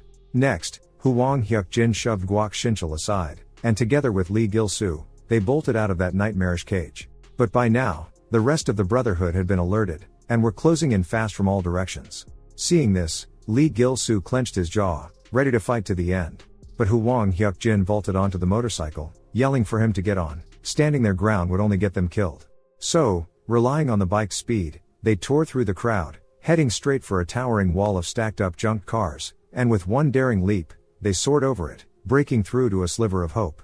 At that moment, the two, having narrowly escaped with their lives, stopped by the riverside. Lee Gil-soo was full of questions and couldn't help but ask Hwang Hyuk-jin what exactly had happened. How did things end up like this? Hwang Hyuk-jin's expression was grim as he explained. "Last time, I told you that Jinsang High School and the Baeksan Society have been at each other's throats lately. The fights have been almost daily, casualties on both sides, yet neither could get the upper hand. But then, Choi No-myun's Brotherhood suddenly made a proposal. They wanted the leaders of both factions to settle it with a one-on-one duel and put an end to the conflict. I thought it would be a way to stop the endless fighting, so I agreed. But when I went to the appointed place under their conditions, I realized Choi No-myun never intended to show up. By the time I figured it out, it was already too late. I was surrounded by a fleet of trucks, trapped like a rat in a cage." At this point, Hwang Hyuk-jin couldn't help but worry that, with him out of the picture, Jinsang High School might have already been swallowed up. He struggled to his feet, determined to start planning a counterattack. Jinsang High School still had a few loyal guys left. If he could gather them and storm the salvage yard, maybe there was still a chance to turn things around. Lee Gil-soo said he wanted to go too, because his friend Park Yong-go was still trapped in the Brotherhood's salvage yard. Hwang Hyuk-jin hadn't wanted to drag Yukmun Gwan into this, but, hearing Lee Gil-soo's reason, he couldn't refuse. Meanwhile, just as Lee Gil-soo had suspected, Park Yong-go and the redhead were being held in a place that felt like a maze. Suddenly, a voice crackled through the loudspeakers overhead. "Welcome to the Brotherhood Arena. From this moment on, you are the prey. You must escape within the time limit or defeat the hunters. Here, any weapon or violence is allowed. The hunt begins now." As soon as the announcement ended, a group of bald men armed with weapons surged toward Park Yong-go. In an instant, a fierce brawl erupted in the arena. But to everyone's shock, Park Yong-go managed to take down over a dozen opponents on his own. With the immediate danger past, the redhead finally poked his head out from behind a shipping container, joking that to survive in the arena, you had to conserve your strength first. Park Yango didn't hold it against him, but the word arena rang strangely familiar in his mind. The redhead explained. This was the arena run by Baeksan Society's officer, Choi No-myun, the Brotherhood's base, specifically designed to train their members. The maze-like place they were in now was actually a giant training ground where they released slaves captured from conquered schools and honed their skills by hunting them down. Just then, a bald man in an orange outfit appeared, his head suddenly swooping down from above. At the critical moment, the redhead rushed forward and grabbed Park Yango, narrowly dodging the sneak attack. The orange-clad bald man grinned wickedly, his tone sly. So happy to meet you, Mr. Yukmun Guan. Mind if I call you Yuk-kun? Park Yango clenched his fists in anger. Who told you to come up with such a disgusting nickname? With that, he lashed out with a vicious kick at the bald man. To his surprise, the Brotherhood's current king of the hunt, Park Jin-hwan, suddenly flashed a broad smile. That last fight was actually your strength assessment, Yuk-kun. To be honest, your skills are about on par with my right hand. Faced with such a geeky taunt, Park Yango could only laugh in disbelief, following up with another flying kick without hesitation. But Park Jin-hwan immediately drove him back with a flurry of heavy punches. Only then did Park Yango realize he'd underestimated his opponent. This guy really did have some skill. Still, he was only using one hand, so his weakness was obvious. Thinking quickly, Park Yango unleashed his specialty, a powerful kick that sent Park Jin-hwan flying several meters.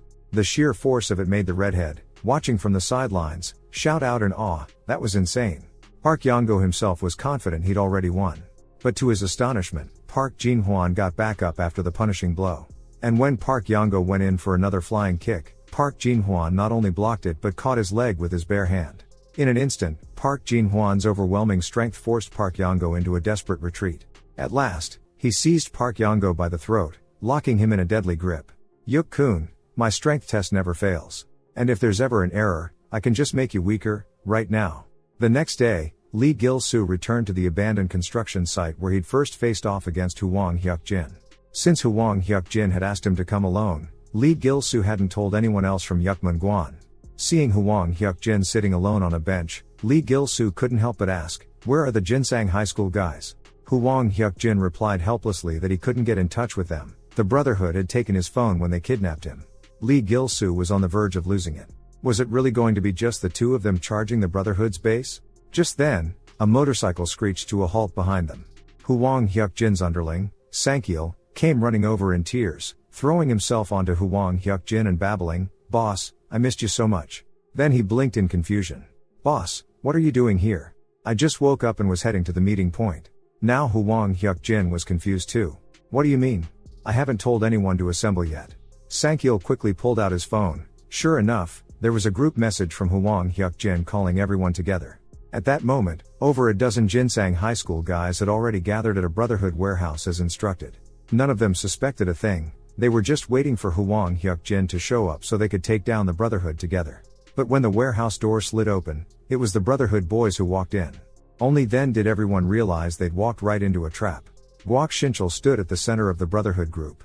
Yesterday, he'd let Hwang Hyuk-jin slip away by mistake, and the boss, Choi No-myun, had given him a savage scolding, along with a strict order: Hwang Hyuk-jin must be captured within a day, no matter what. Now, Guok Shinchul planned to use these hapless Jinsang guys to force Hwang Hyuk-jin out of hiding.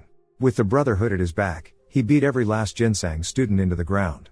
Arrogantly, he whipped out his phone and messaged Hwang Hyuk-jin. "Want to save your buddies who just got turned into mincemeat? Then be at the scrapyard by 8 o'clock tonight."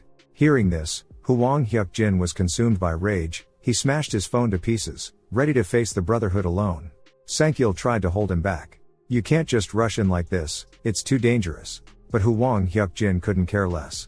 He could tolerate being toyed with, but he would never let anyone hurt his brothers. Meanwhile, after Park Yango and the redhead got thrashed by Park Jin-hwan, they were thrown into a warehouse, waiting for the Brotherhood's next hunt. Park Yango looked over in confusion. "Redhead, aren't you with the Baeksan Society? Why are you locked up too?" To his surprise, the redhead got all worked up. "I'm from Jinsang High School. Don't lump me in with those losers." Park Yango was even more baffled. Why would a Jinsang High School guy be robbing people? The redhead explained, aggrieved. "The Brotherhood said if we did what they asked, they'd let our Hyuk-jin go." Park Yango was shocked. "You mean Hwang Hyuk-jin? You went that far for him?" The redhead dropped his head. "The boss might be scary, but we all follow him from the heart. Jinsang High School is the closest school to Jennong slums. Lots of kids come from poor families and get picked on by other schools. But once Hyuk Jin showed up, he brought all of us insecure kids together, and made Jinsang High a force in Jennong that no one dared look down on. We get punished hard for breaking the rules, but no one looks out for us like Hyuk Jin does. It's just that we got used by a bunch of scumbags this time, but as long as our boss can escape, we'll get our revenge. He just finished speaking when a blinding light swept into the room. The Jinsang High School members who'd been beaten to a pulp by the Brotherhood were dumped inside. Seeing even the last defenders of their school brought low, the redhead and Park Yongo were both stunned. What they didn't know was that Hwang Hyuk Jin had already arrived alone at the scrapyard, facing off against a Brotherhood that had been waiting for him, and demanded, without a hint of fear, that they let his people go. But Guok Shinchul played dirty once more, mocking Hwang Hyuk Jin for being as naive as ever. But Hwang Hyuk Jin had seen it coming. He grabbed a baseball bat and charged straight in. In fact, he'd come precisely to wipe the Brotherhood out for good. A chaotic brawl broke out, and Hwang Hyuk Jin quickly found himself badly outnumbered and on the losing side. Just then, Sankil tore in on his motorcycle. Using a cloud of dry chemical from a fire extinguisher as cover, he managed to haul Hwang Hyuk Jin onto the bike, break through the Brotherhood's lines, and roar off in triumph. Meanwhile, Lee Gil-soo was sneaking around to the back of the scrapyard. Scaling the fence, he officially launched the Yukmun Guan and Jinsang High School rescue mission. With Hwang Hyuk Jin drawing all the fire at the front, Lee Gil-soo slipped through as planned, making his way to the largest shipping container. He found two bald guards laughing and chatting, and grinned mischievously as he took out his secret weapon. In an instant, he transformed, donning a matching bald cap and showing off his muscles, cheerfully greeting the guards like one of their own. The two bald guys didn't suspect a thing, and even asked why he was here. Wasn't he supposed to be chasing Hwang Hyuk Jin? Lee Gil-soo played dumb and explained, that guy got away again, so the higher-ups sent him to the prison to take one Jinsang High School member as bait. The dark-skinned guard seemed to get it and casually unlocked the door. But just as Lee Gil-soo was about to head inside, a large hand clamped down on his shoulder. The other guard asked, "You got the prison keys? Let's go together." And so, Lee Gil-soo was led deeper into the container. Along the way, the bald guy asked if he was new, and said if he ever felt tired, he could talk to him. He also brought up the Yukmun Guan prey from yesterday, said that guy took out half the hunters, but in the end got taken care of. Lee Gil-soo feigned shock on the surface, but inside, he was worried about Park Yongo's injuries. Soon, the bald man opened a door. Right before they entered, he suddenly asked, "Which group are you with? Group 1, 2, or 3? Lee Gil-soo replied, "Group 3. At that, the bald man's expression changed. He quietly drew an iron hammer, and lunged at the unsuspecting Lee Gil-soo. Turns out, yesterday's prey were from Group 3, so there's no way a real Group 3 member wouldn't know about the Yukmun Guan incident. Before he could finish, he yanked off Lee Gil-soo's fake bald cap, and got a heavy punch straight in the face for his trouble. Lee Gil-soo sent him flying with a single blow, and quickly grabbed the keys. Now, as long as he found the prison, everyone could be rescued. Meanwhile, Hwang Hyuk Jin and Sankil were racing toward the rendezvous point. Unexpectedly, a heavy chain suddenly snagged their path, sending them both crashing to the ground. Park Jin-hwan, who had been lying in wait, leapt down with an iron chain in hand, quickly wrapping it around Hwang Hyuk Jin's arm. But this little trick was no real threat to Hwang Hyuk Jin. He yanked Park Jin-hwan toward him, grabbed his head, and slammed it hard into the ground. Then, he helped Sankil up off the ground.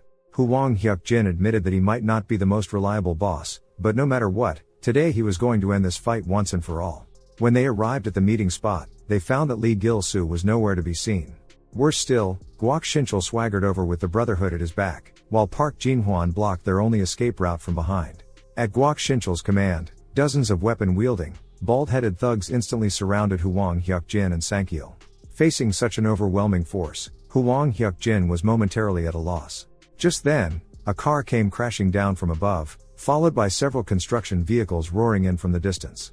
One of the claw trucks was even swinging a wrecked car, and sent it flying straight at Park Jin-hwan. Seeing this, Hwang Hyuk Jin couldn't help but burst out laughing. These little punks really are too damn lovable.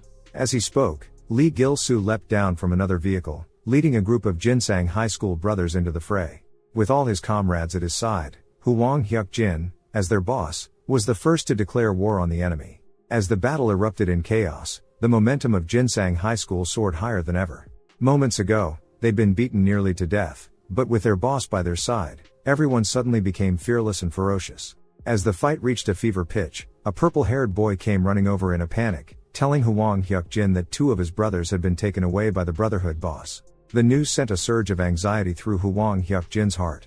He grabbed a Brotherhood member and forced the location of Choi No-myun out of him. As soon as he got a clear address, Hwang Hyuk-jin sent the man flying in a rage and rushed off to rescue his men.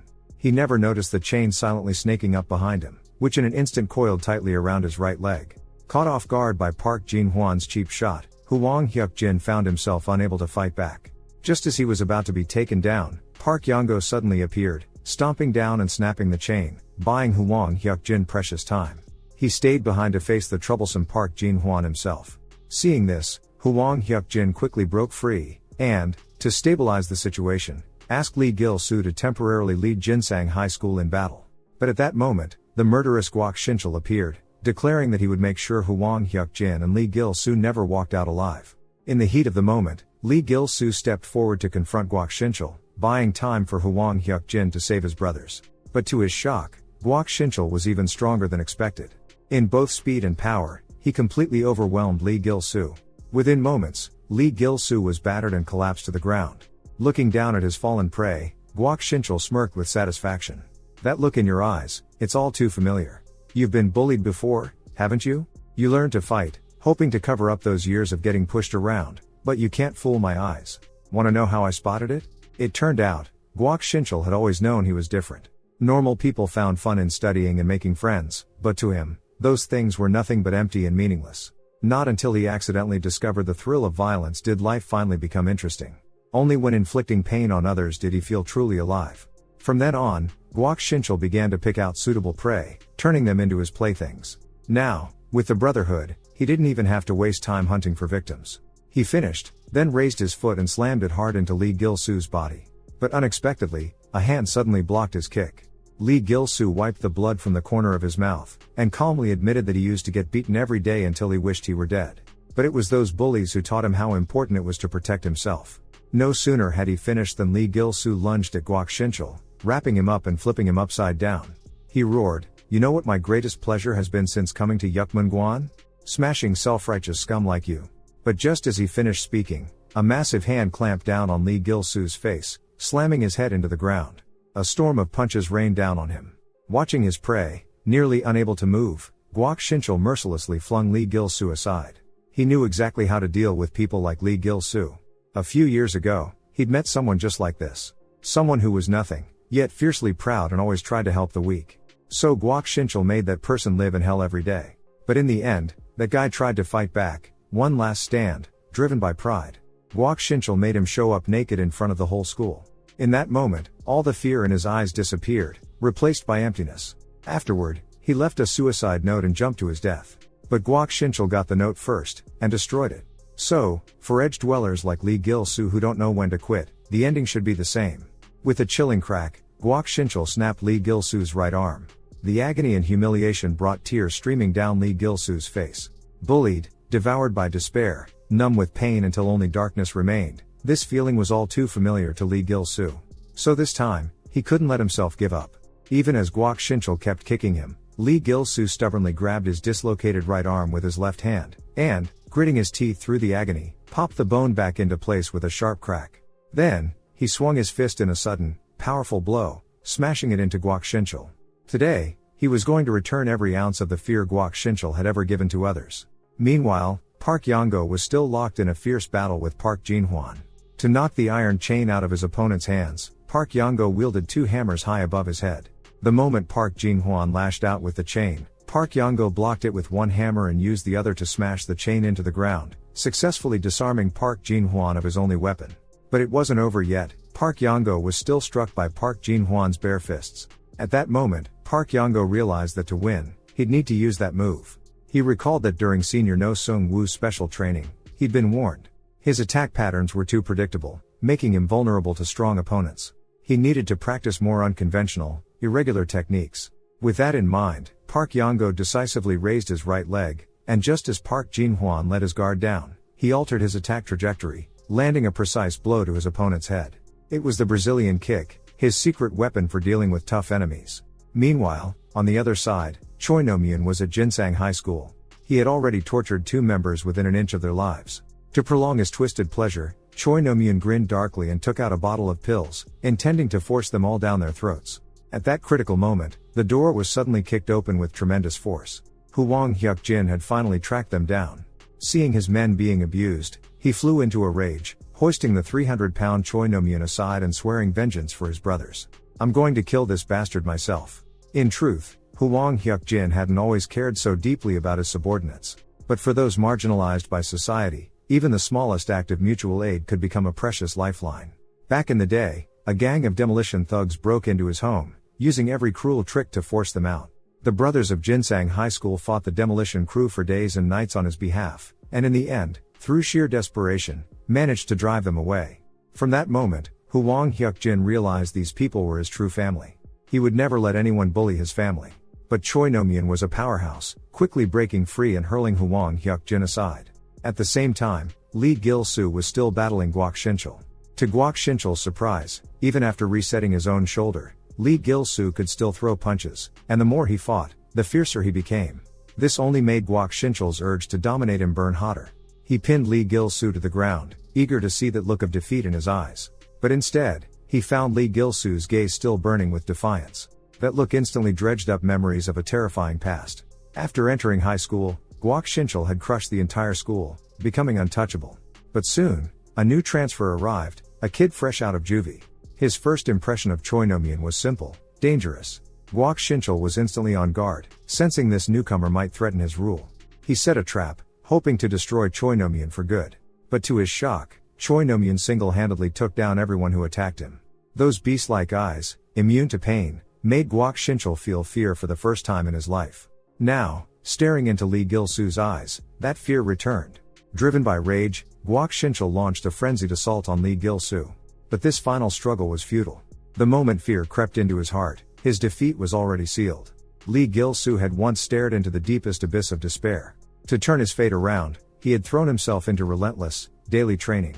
Through that effort, he had learned one thing: hard work never betrays you. When Lee Gil-soo unleashed everything he had, Kwak Shin-chul's resistance finally crumbled. Meanwhile, Hwang Hyuk-jin and Choi No-myun were deadlocked in a brutal fight. But Choi No-myun's sheer size and strength soon had Hwang Hyuk-jin taking a savage beating. Every punch felt like being hit by a freight train. Watching Choi No-myun attack ferociously without guarding himself, Hwang Hyuk-jin realized he was the kind who relied on brute force and weight to crush his opponents. So, while Choi No-myun was lost in his frenzy, Hwang Hyuk-jin used his agility to slip behind him, and unleashed his signature grappling technique, choking Choi No-myun tight around the neck. Not even a monster could withstand that move. Sure enough, it wasn't long before Choi No-myun collapsed to the ground. Thinking he'd won, Hwang Hyuk-jin broke into a victorious grin. But suddenly, Choi No-myun jerked his head up, and, even with Hwang Hyuk-jin's arms still locked around his throat, forced himself to his feet, catching Hwang Hyuk-jin off guard and slamming him to the floor. It turned out that while he'd been down, Choi No-myun had secretly swallowed a whole bottle of purple pills. Now, with the drug surging through him, Choi No-myun's confidence in crushing Hwang Hyuk-jin soared 100-fold.